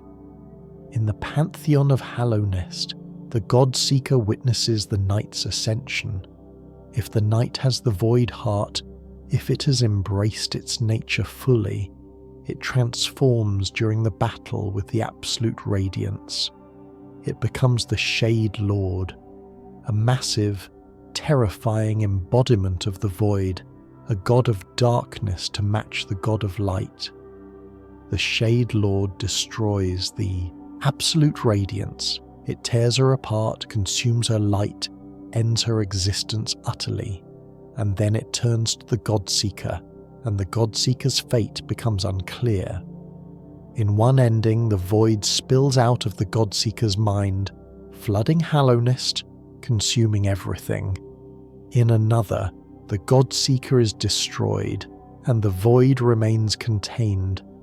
The difference depends on whether the night gave a delicate flower to the God-Seeker, a small act of kindness that determines the fate of an entire kingdom.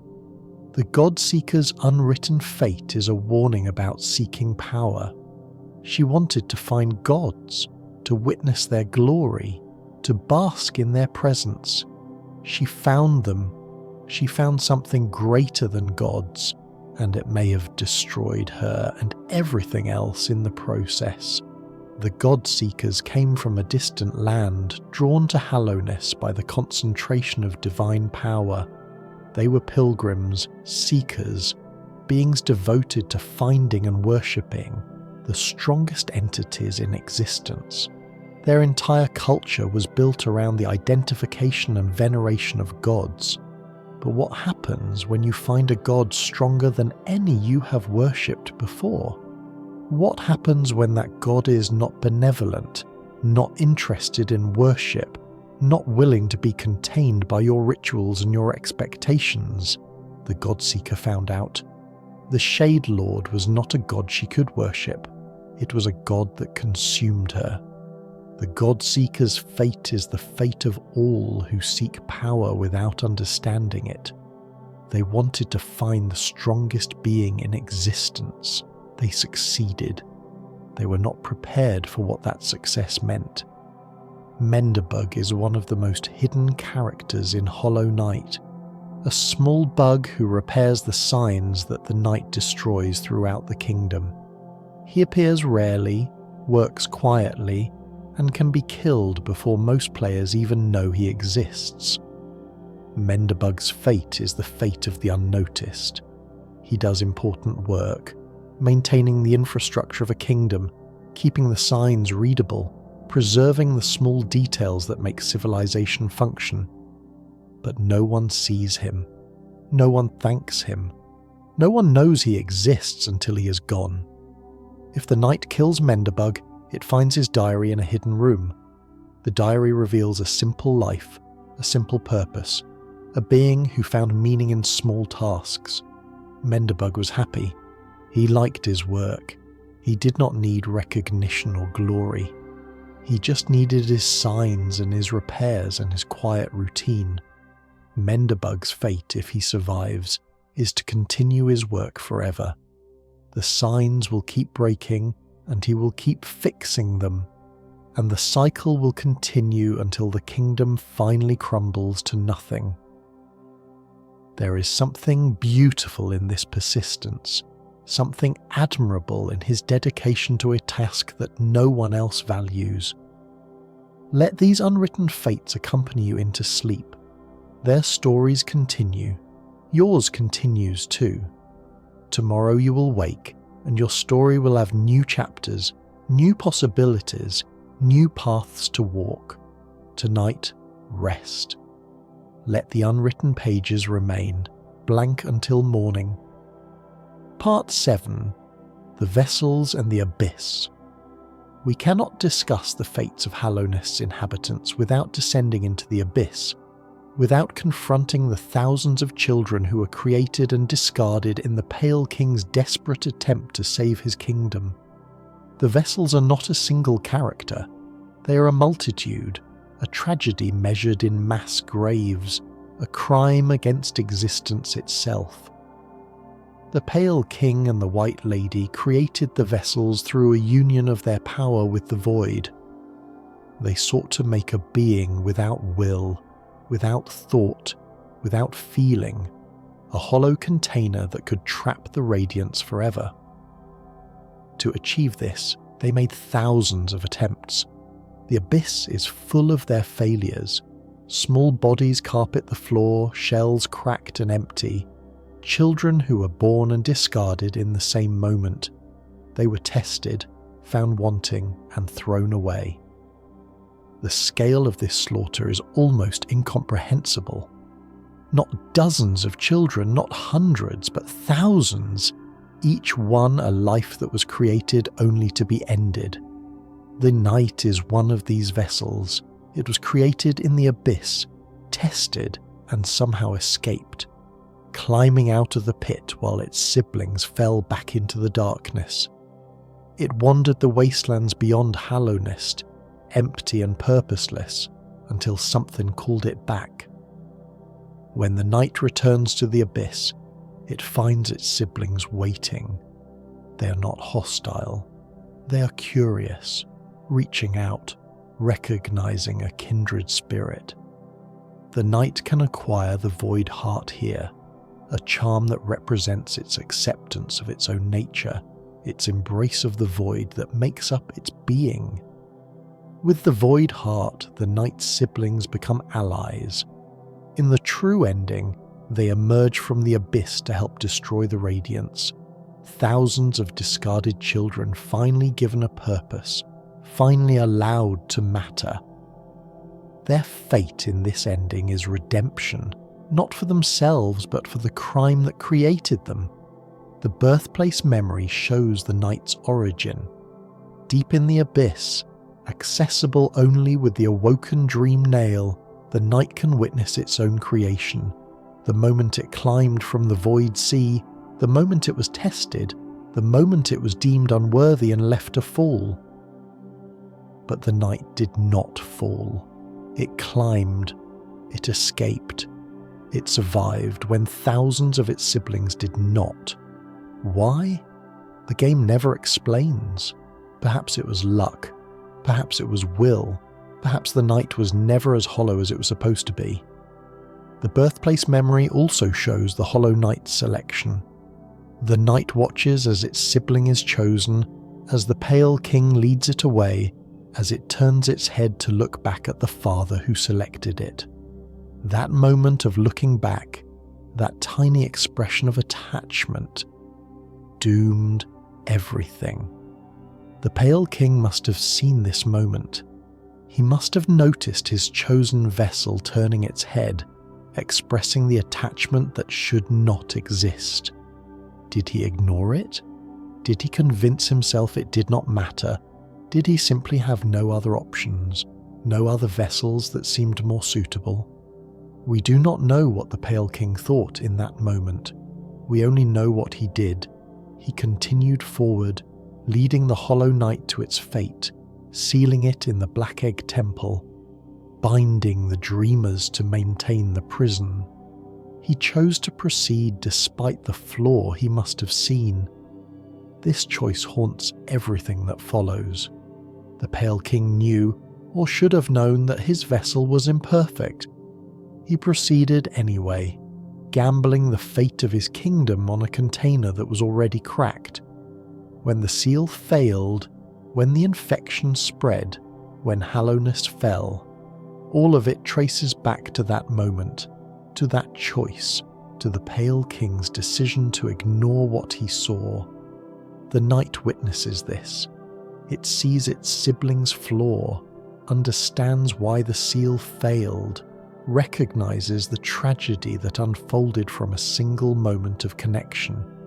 And then it must decide what to do with this knowledge. The shade that follows the night is another aspect of this vessel nature. When the night dies, it leaves behind a shade, a dark reflection of itself, hostile and angry, guarding the geo it carried. The night must defeat its own shade to recover what it lost.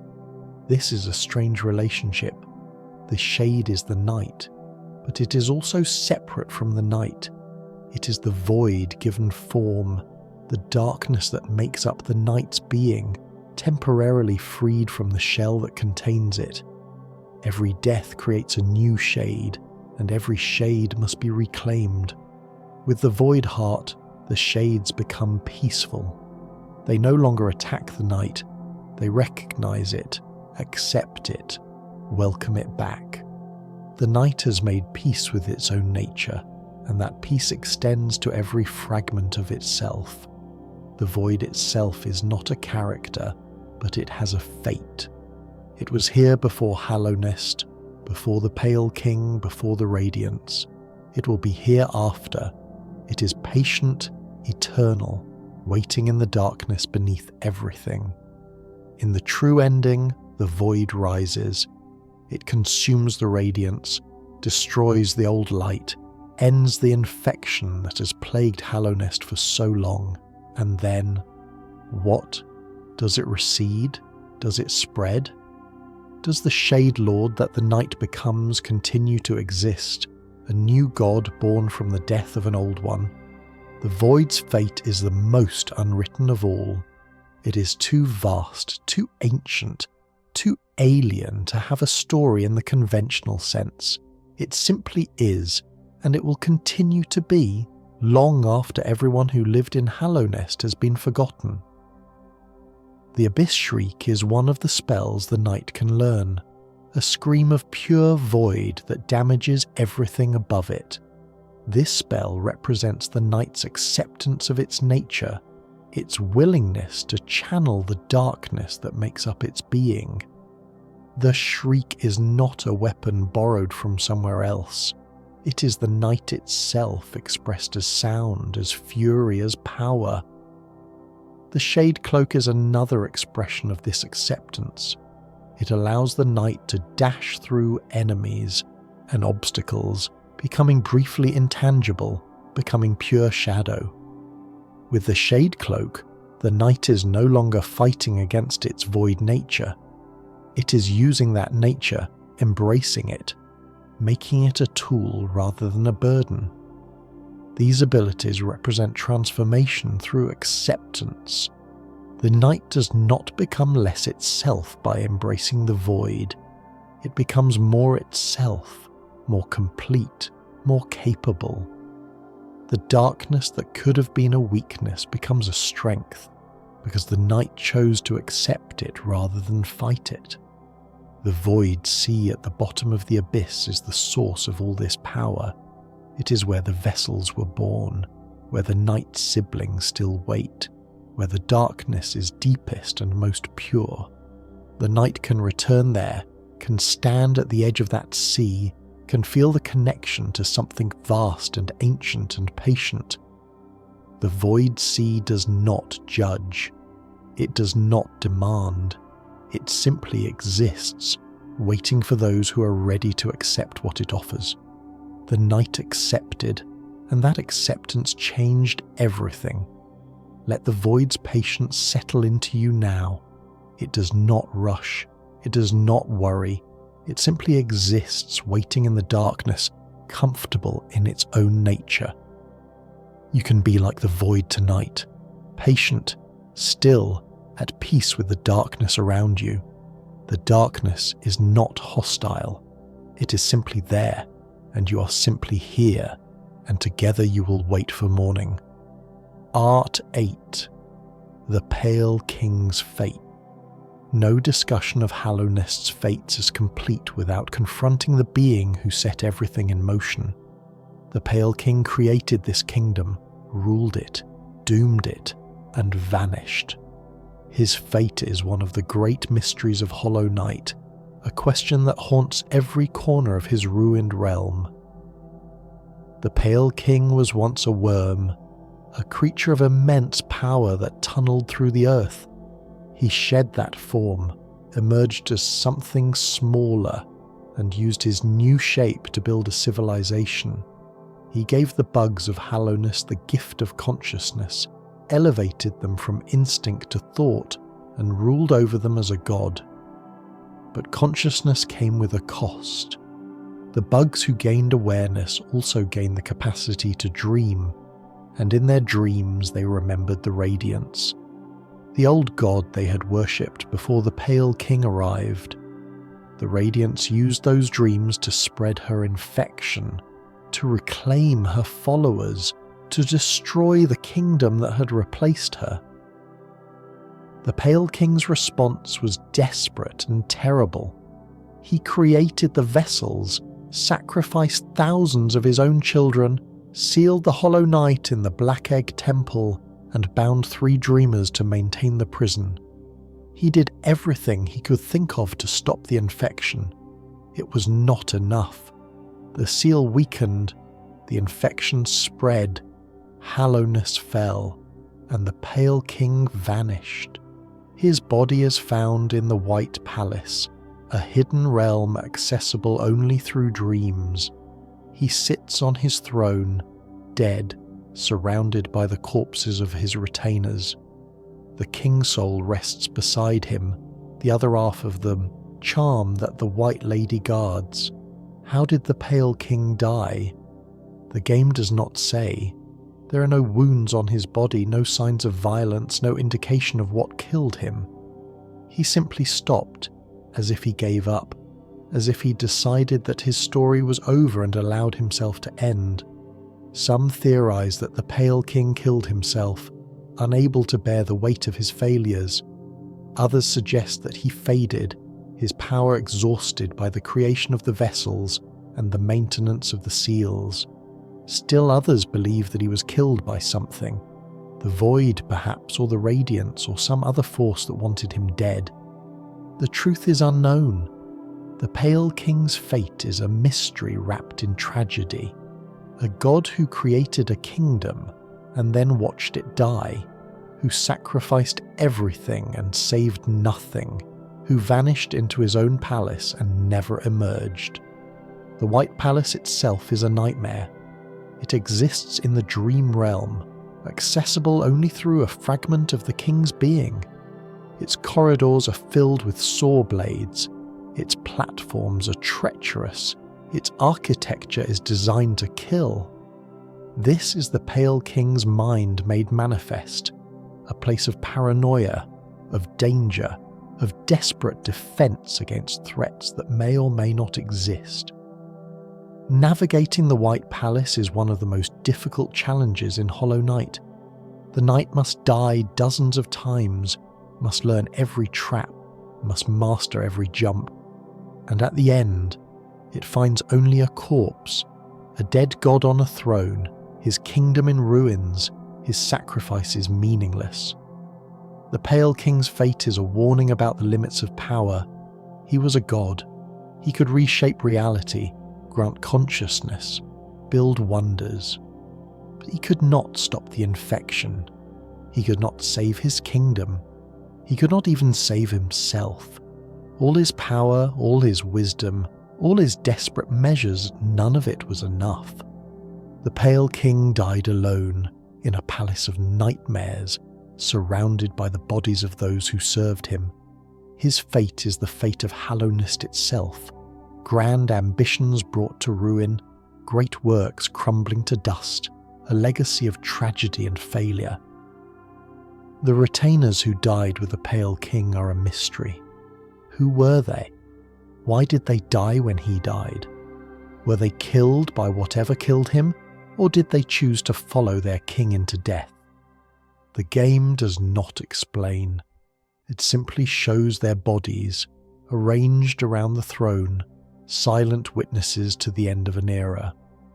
Perhaps they were loyal to the end, refusing to abandon their king even when abandonment might have saved them. Perhaps they were bound to him somehow, their lives tied to his, unable to survive his passing. Perhaps they simply had nowhere else to go, no purpose without their king, no reason to continue in a world that had lost its centre. The king's mould that guards the White Palace is one of the Pale King's creations, a being made of void, shaped to serve, designed to protect. It continues its duty even now, attacking anyone who approaches the throne, defending a king who no longer needs defending. The king's mould's loyalty is absolute and empty. It does not know that the Pale King is dead. It simply guards, because guarding is what it was made to do. Let the Pale King's fate remind you that rest is not failure. He worked himself to death, sacrificed everything, never stopped trying to save his kingdom, and in the end, he failed anyway. Sometimes the answer is not to try harder. Sometimes the answer is to rest, to accept limitations, to let go of problems that cannot be solved. You are not the Pale King. You do not need to save a kingdom tonight. You only need to sleep, to rest, to let your body and mind recover from the day. This is not giving up. This is wisdom. This is knowing when to stop. Part 9. The Radiance's Fate. The Radiance is the source of the infection, the old god whose rage destroyed Hallownest, the light that burns in the dreams of every infected creature. Her fate is the central question of Hollow Knight. Can she be stopped? Can she be destroyed? Can the infection ever truly end? The Radiance was worshipped by the moths of Hallownest before the Pale King arrived. She was their god, their light, the source of their dreams and their identity. When the Pale King gave the bugs consciousness, they forgot her. They turned to a new god, a new light, and the Radiance was abandoned. This abandonment drove her mad. A god forgotten is a god diminished, and the Radiance could not accept her diminishment. She reached out through dreams, through the collective unconscious that still connected her to her former worshippers, and she spread her infection. A plague of light that consumed minds and destroyed bodies. The infection is the Radiance's revenge. Every orange-eyed husk, every mindless enemy, every corrupted creature is a vessel for her rage. She cannot be reasoned with, cannot be appeased, cannot be satisfied. She wants Hallownest to burn, and she will not stop until it does.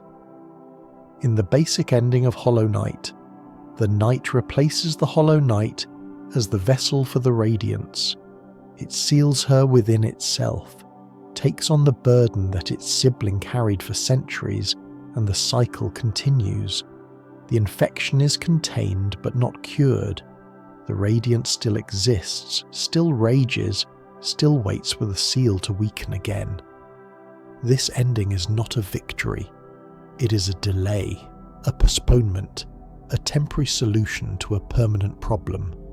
The Knight sacrifices itself to buy time, but time is all it buys. Eventually the seal will fail again, and the infection will return, and another vessel will be needed. In the true ending, the Knight does something different. With the void heart, it enters the Hollow Knight's dream and confronts the Radiance directly. It does not try to contain her. It tries to destroy her. The battle with the Radiance is the true final boss of Hollow Knight. She is massive, powerful, ancient, furious. She attacks with beams of light, with walls of swords, with the full force of a god's wrath.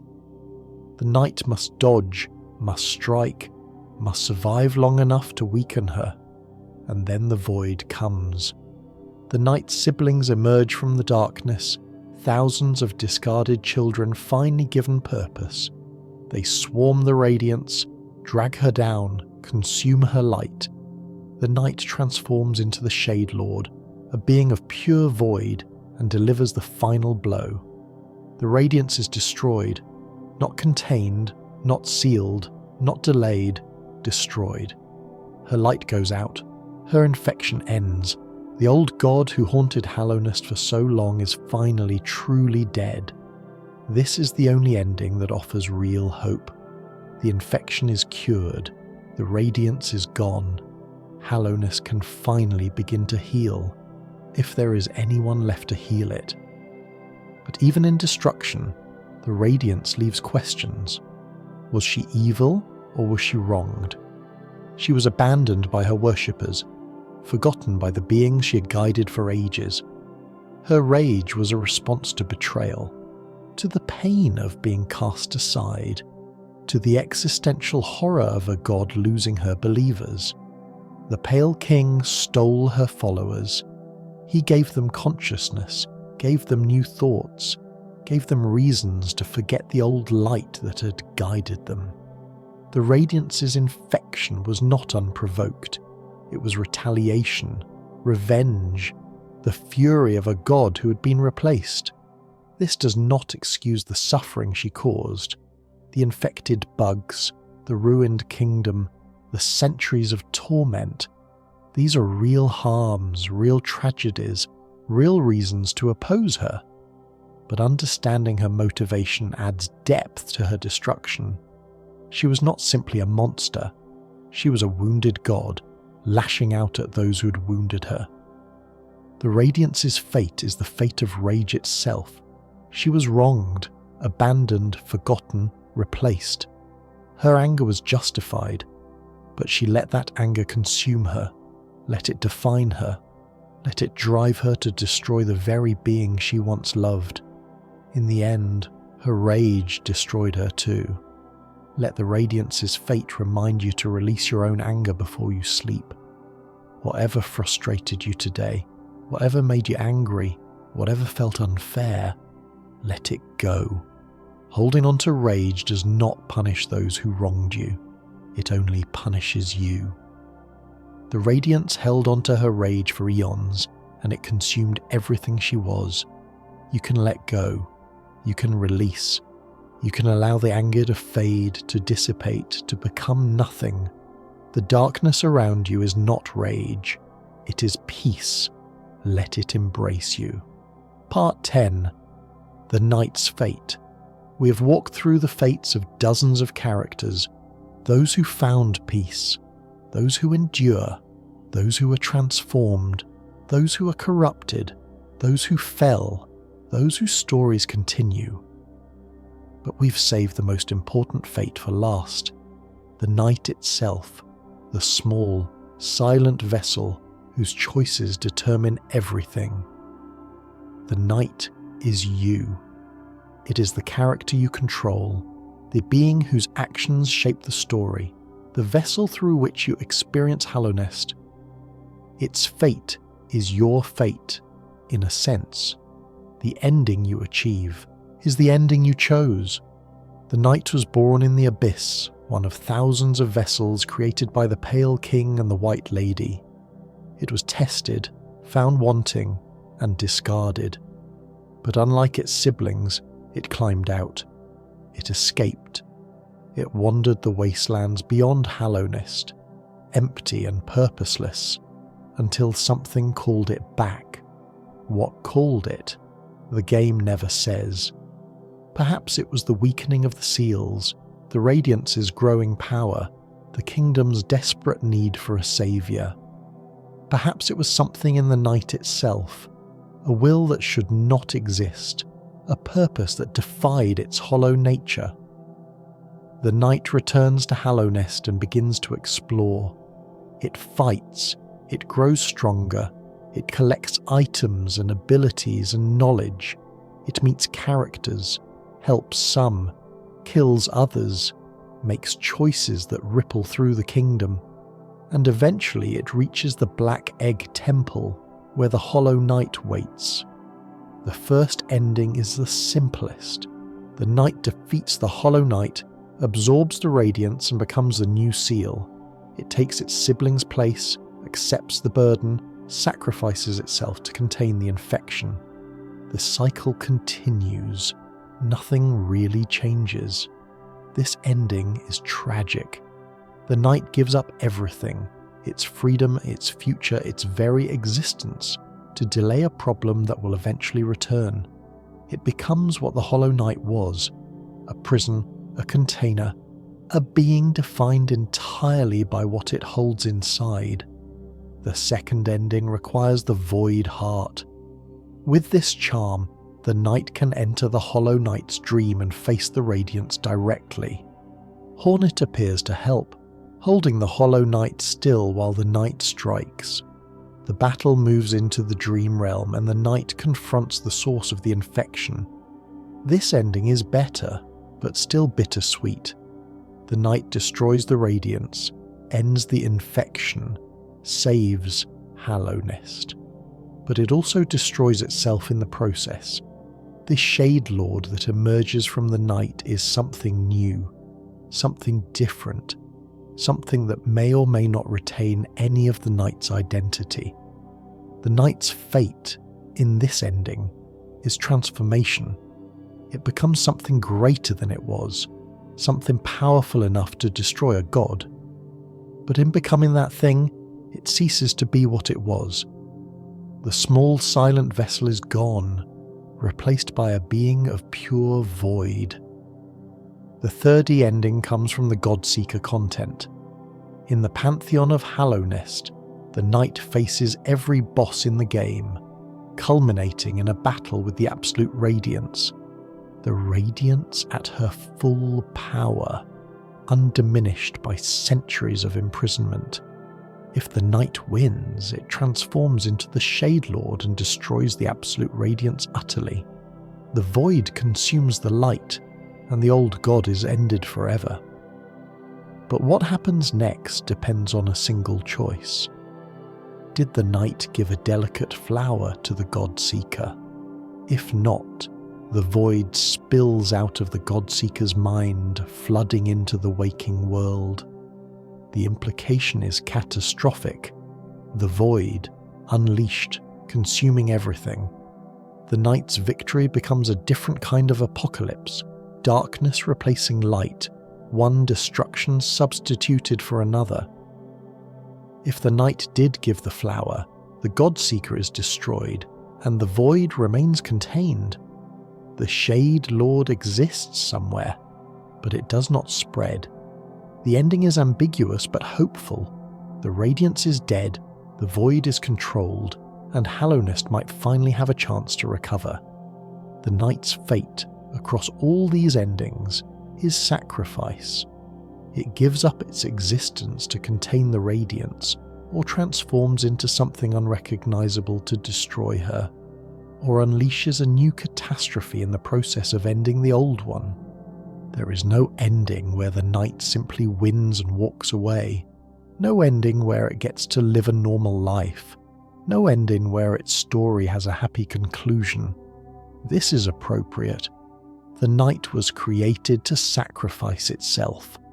That was its purpose from the moment of its birth, to be a vessel, a container, a tool for solving a problem too large for any individual to solve. The Pale King made thousands of children specifically so they could die for his kingdom. The night is simply the one who succeeded. But there is something beautiful in the night's sacrifice, something that transcends the tragedy. The night chose.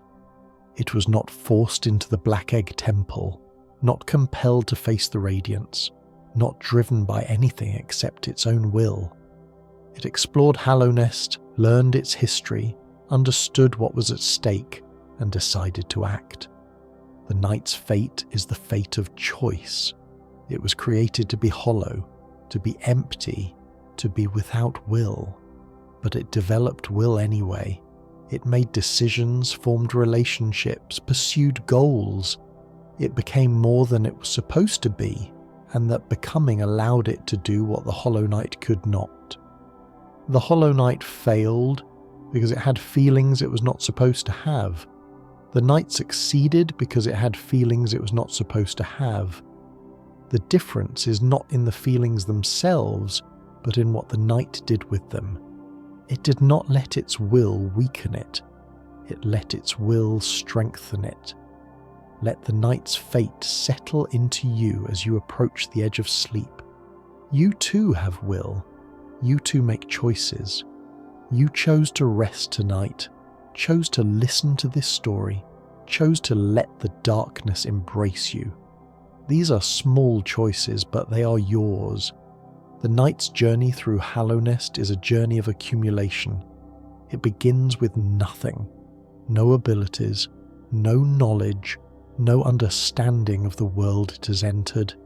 It ends with everything, every spell, every upgrade, every piece of information that the kingdom has to offer.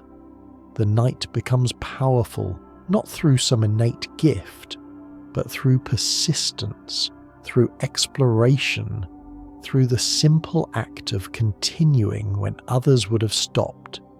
This is a lesson for all of us. We do not start with the tools we need. We acquire them along the way through effort, through failure, through the slow accumulation of experience. The Knight died hundreds of times in its journey through Hallownest. Each death taught it something. Each failure made the eventual success possible. You have accumulated your own tools, your own knowledge, your own experience. The day you just lived through added to that accumulation.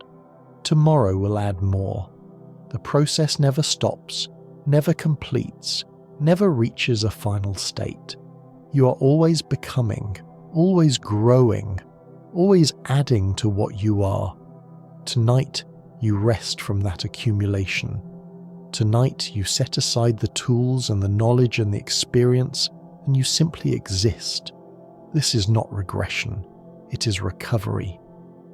The Knight rested at benches throughout Hallownest, restoring its health, preparing for the challenges ahead. You rest now, restoring yourself, preparing for tomorrow. Tomorrow you will make more choices. Some will be difficult, some will require sacrifice. But tonight, the only choice that matters is the choice to rest. Make it now. Let your will carry you into sleep, as the night's will carried it into the abyss, into the Black Egg Temple, into the dream of the Radiance. You are not hollow. You are not empty. You are full of thoughts and feelings and experiences that make you who you are. But tonight, you can set those things aside. Tonight you can be still. Tonight you can rest. The night's silence is one of its most distinctive features. It never speaks, never expresses emotion through words, never tells us what it thinks or feels. We must infer everything from its actions, from its choices, from the way it moves through the world. This silence makes the night a mirror. We project onto it whatever we need to see: determination, compassion, ruthlessness, hope. The night becomes what we imagine it to be, shaped by our interpretation rather than by explicit characterization. But the silence also suggests something deeper. The night was created to be empty, to be without thought or feeling. Its silence might be the remnant of that intended emptiness, the echo of what it was supposed to be. Or its silence might be a choice, a refusal to speak, a decision to let actions communicate what words cannot. You can be silent now too. You do not need to explain yourself. Do not need to justify your rest. Do not need to tell anyone why you are sleeping. You can simply close your eyes and let the silence embrace you, as the night's silence embraces its journey through Hallownest. Finale: the kingdom's fate. We have walked through the fates of individuals, but Hallownest itself has a fate. The collective destiny of a kingdom that rose and fell, that created wonders as horrors, that tried to transcend its nature and was destroyed by that attempt. Hallownest was built on consciousness. The Pale King gave the bugs awareness, elevated them from instinct to thought, created a civilization where none had existed before. This was a gift, but it was also a curse. Consciousness brought the capacity for dreams, and dreams brought the radiance, and the radiance brought destruction. The kingdom's great works still stand, even in ruin. The City of Tears still weeps its eternal rain. The crystal peak still glitters with light. The green path still grows. The fungal wastes still spread. The ancient basin still holds its secrets. Hallownest is dead, but its corpse is beautiful.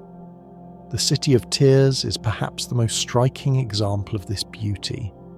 It was once the heart of Hallownest, a place of culture and commerce and civilization. Now it is empty, its streets patrolled by infected husks, its buildings abandoned, its purpose forgotten. But the rain still falls, the architecture still impresses, the sense of grandeur still persists. The rain itself is a mystery. It falls constantly, endlessly, from a lake above the city. Some say it is the tears of the kingdom itself, weeping for what it has lost. Others say it is simply water, filtered through stone, falling because gravity demands it. The truth does not matter. What matters is the effect.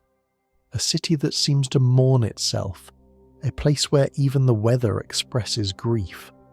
The crystal peak glitters with light that has no source.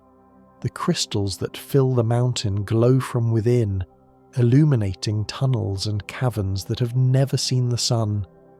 This light attracted miners, scholars, dreamers, beings who came to the peak seeking wealth or knowledge or simply beauty. Most of them are dead now. The infection reached even here, even into the heart of the mountain, even among the crystals that seemed so pure. Myla sang as she mined, and then she stopped singing, and then she attacked anything that moved. The crystal peak's beauty could not protect those who lived there. The survivors we have discussed, Elderbug, Cornifer, Iselda, the Last Stag, the Mantis Lords, they are the seeds of a possible future. If the infection is cured, if the Radiance is destroyed, they could rebuild. They could create something new from the ruins of the old, but would they? The Pale King's gift of consciousness came with terrible costs. The bugs of Hallownest gained awareness, but they also gained the capacity for suffering, for fear, for the kind of existential dread that drives beings to madness. Would a rebuilt Hallownest be any different? Would it eventually fall to some new catastrophe, some new god, some new infection? The game does not answer these questions. It shows us a kingdom in ruins and lets us imagine what might come next. The future of Hallownest is unwritten, as uncertain as the fates of the characters who survived its fall. Perhaps that uncertainty is the point. Hollow Knight is a game about endings, about the many ways that stories can conclude, about the choices that determine which ending we get. But it is also a game about continuation, about the stubborn persistence of life even in the face of overwhelming tragedy. The game offers multiple endings, and each one represents a different vision of the future. In one ending, the cycle continues. The night becomes the new seal, the infection is contained but not cured, and Hallownest waits for the next failure, the next outbreak, the next tragedy. In another ending, the Radiance is destroyed, the infection ends, and the kingdom has a chance to heal. But the night is gone, transformed into something unrecognizable, sacrificed for a future it will never see. In the Godseeker endings, the stakes are even higher.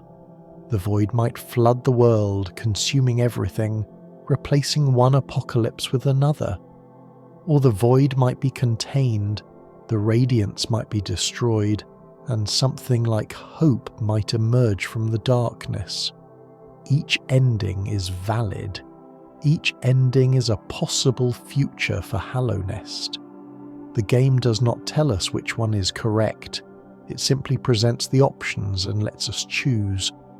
Our choices determine the kingdom's fate, just as our choices determine our own fates in the waking world. Elderbug waits on his bench. Cornifer hums as he maps. The Last Stag runs his routes. The Mantis Lords maintain their discipline. Life continues even when it seems impossible, even when the world is falling apart, even when the gods themselves are dying. This is the kingdom's fate, not a single ending, but a multitude of possibilities. Hallownest could be reborn, or it could crumble to nothing, or it could persist in its current state of beautiful decay forever. The choice belongs to those who survive, and to the players who guide them. You are one of those players. You have walked through Hallownest, witnessed its tragedies, participated in its endings. The kingdom's fate is, in some small way, your fate too. A story you helped to tell, a world you helped to shape. Every character we discussed tonight exists because someone created them. Someone played through their stories, someone cared enough to remember them. Quirrell exists in the memories of everyone who met him at the Blue Lake. The Hollow Knight exists in the nightmares of everyone who faced it in the Black Egg Temple. The Radiance exists in the dreams of everyone who fought her, in the sky above the kingdom. These characters are fictional, but the emotions they evoke are real. The sadness we feel for Myla is real sadness. The hope we feel for the Last Stag is real hope. The peace we feel at Quirrell's ending is real peace. Fiction has the power to create genuine emotional experiences, and those experiences become part of who we are. You carry Hallownest with you now. You carry its characters, its tragedies, its moments of beauty and horror. They are part of your story, woven into the fabric of your experience, present in your mind as you drift towards sleep. And now that story is ending, at least for tonight. The characters we discussed are settling into their fates. Quirrell rests at the Blue Lake. The nailsmith paints with Shio. Zima has found her peace. The Hollow Knight's torment is over. The Radiance's light is extinguished. The kingdom sleeps, and so can you. Think of all the beings we have discussed tonight. Quirrell, finding peace at the Blue Lake after a lifetime of searching. The nailsmith, discovering that the end of one purpose can be the beginning of another. Zima, finally releasing the grief that held her captive for ages. Elderbug, waiting on his bench, surviving through stillness. Cornifer and Iselda, their love enduring through separation and danger. Think of the Mantis Lords, maintaining their strength through discipline and will. The last stag, discovering hope in the form of eggs he thought could never exist. Ogrim, guarding the waterways with loyalty that borders on madness. The Hollow Knight, suffering for centuries to protect a kingdom that could not be saved. The Pale King, dying alone in a palace of nightmares, his sacrifices meaningless. Think of Myla, her cheerful song silenced by infection.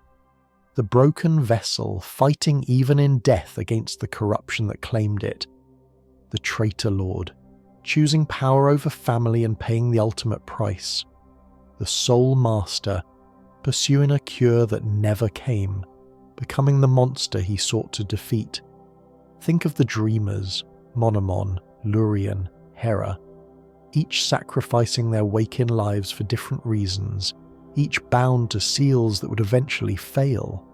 Think of Drea, dying alone to protect her queen. Think of Hegemol, reduced to a costume for a maggot.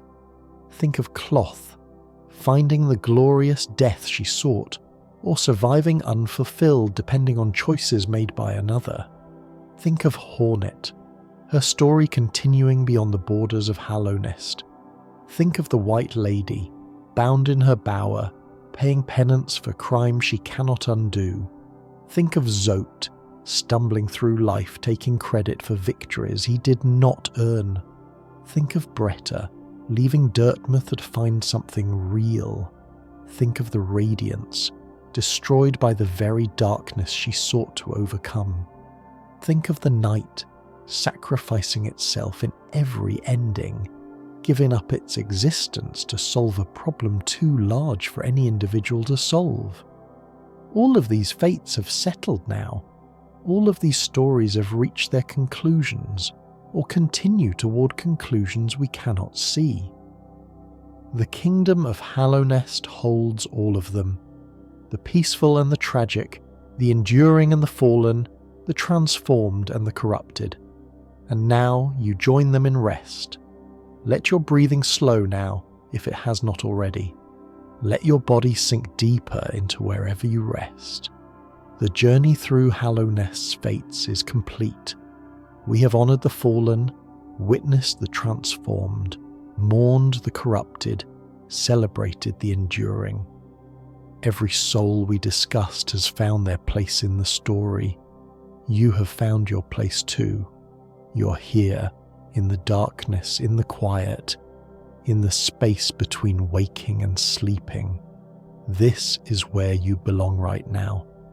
This is your fate for tonight, not tragedy, not transformation, not corruption, but simple, peaceful rest. The characters of Hallownest would envy you this. Quirrell searched for years before he found his peace. The Hollow Knight suffered for centuries before its torment ended. The Radiance raged for eons before she was finally destroyed. You get to find peace every night simply by closing your eyes and letting go. This is a gift. Do not take it for granted. The ability to rest, to sleep, to set aside the day's burdens and sink into darkness. This is precious. Many beings in Hallownest never had this. Many fought until they fell, worried until they broke, struggled until they had nothing left. You can stop struggling now. The day is over. Whatever you accomplished, whatever you failed to accomplish, whatever remains undone, it will wait until tomorrow. Tonight, there is only rest. The void is patient. The darkness is patient. Sleep is patient. They will wait for you, however long it takes. There is no rush, no deadline, no pressure. You can take your time. You can let go slowly, gradually, at whatever pace feels right. The fates of Hallownest are settled. The fates of its characters are known.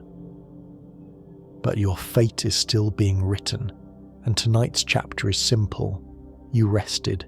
You let go. You found peace in the darkness, as Quirrell found peace at the Blue Lake, as Zima found peace when her grief finally lifted. Tomorrow, your story continues. Tomorrow there will be new challenges, new choices, new opportunities to shape your fate.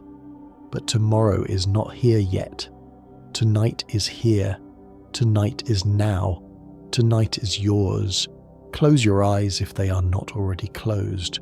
Feel the weight of your body, the softness of wherever you rest, the darkness that surrounds you. This darkness is not hostile. It is not the infection, not the void, not the radiance's consuming light. It is simply night, and night is safe, and night will hold you until morning. The kingdom of Hallownest sleeps beneath the earth, its ruins quiet, its survivors at rest. You sleep too, wherever you are, your own small kingdom of blankets and pillows and darkness. Both kingdoms will wake eventually. Both will face new days, new challenges, new fates to be written, but not yet, not tonight. Tonight we rest. No cost too great, no mind to think, no will to break, no voice to cry suffering. Born of God and void, you shall seal the blinding light that plagues their dreams. You are the vessel, you are the hollow night, and tonight you are at peace. Sleep well, traveller. The darkness will keep you safe until morning, and when you wake, Hallownest will still be here, waiting for you to return, waiting for you to continue the story, waiting for you to discover what fates remain unwritten. The kingdom endures, the characters endure, the stories endure. They will be here tomorrow and the day after, and for as long as anyone remembers them. You are part of that remembering now. You have carried these fates with you through the night, and they will remain with you when you wake. But that is tomorrow's journey. Tonight's journey is over. The inscription on the Hollow Knight's egg reads, "No cost too great, no mind to think, no will to break, no voice to cry suffering, born of God and void. You shall seal the blinding light that plagues their dreams. You are the vessel, you are the Hollow Knight." These words were meant for the Hollow Knight, but they echo through the entire game. No cost too great. The Pale King believed this, and he paid costs that destroyed him. No mind to think, but the Hollow Knight had a mind, and that mind doomed everything. No will to break, but wills can be broken, and the Hollow Knight's will broke under centuries of torment. The inscription is a lie, or perhaps a hope that was never fulfilled. The Hollow Knight was supposed to be what those words describe. It was not. It was something more, something less, something different. It was alive, and being alive meant it could not be what it was supposed to be. You are alive too. You have a mind to think, a will that can bend but does not have to break, a voice that can cry suffering but can also cry joy. You're not a vessel. You're not hollow. You're full of everything that makes you who you are. But tonight you can set that fullness aside. Tonight you can rest in the darkness, as the hollow night rested in its egg, as the vessels rested in the abyss, as the kingdom of Hallownest rests in its beautiful decay. Tomorrow you will be full again. Tomorrow you will think and feel and act. Tonight you simply rest. The darkness is patient. The silence is patient. Sleep is patient. They will hold you until morning, keep you safe until the light returns, give you the rest you need to face whatever comes next. The characters of Hallownest have found their rest. Quirrell rests at the Blue Lake. The nailsmith rests with his paintings. Zima rests with her beloved. The Hollow Knight's torment has ended. The Radiance's rage has been extinguished. Even the Pale King, in his palace of nightmares, has found the stillness that eluded him in life. You join them now, not in death, not in tragedy, but in the simple peace of sleep. Your eyes grow heavy. Your thoughts grow quiet. Your body grows still. The journey through Hallownest's fates has prepared you for this moment. The moment when you let go, when you stop fighting, when you allow the darkness to embrace you. Tomorrow, the kingdom will still be there. Tomorrow, the characters will still wait for you to return. Tomorrow, new stories will unfold, new fates will be written, new journeys will begin. But tonight, there is only rest. Rest now, weary traveller. You have earned it. The fates of Hallownest are settled, and so is yours, at least for tonight. Sleep well.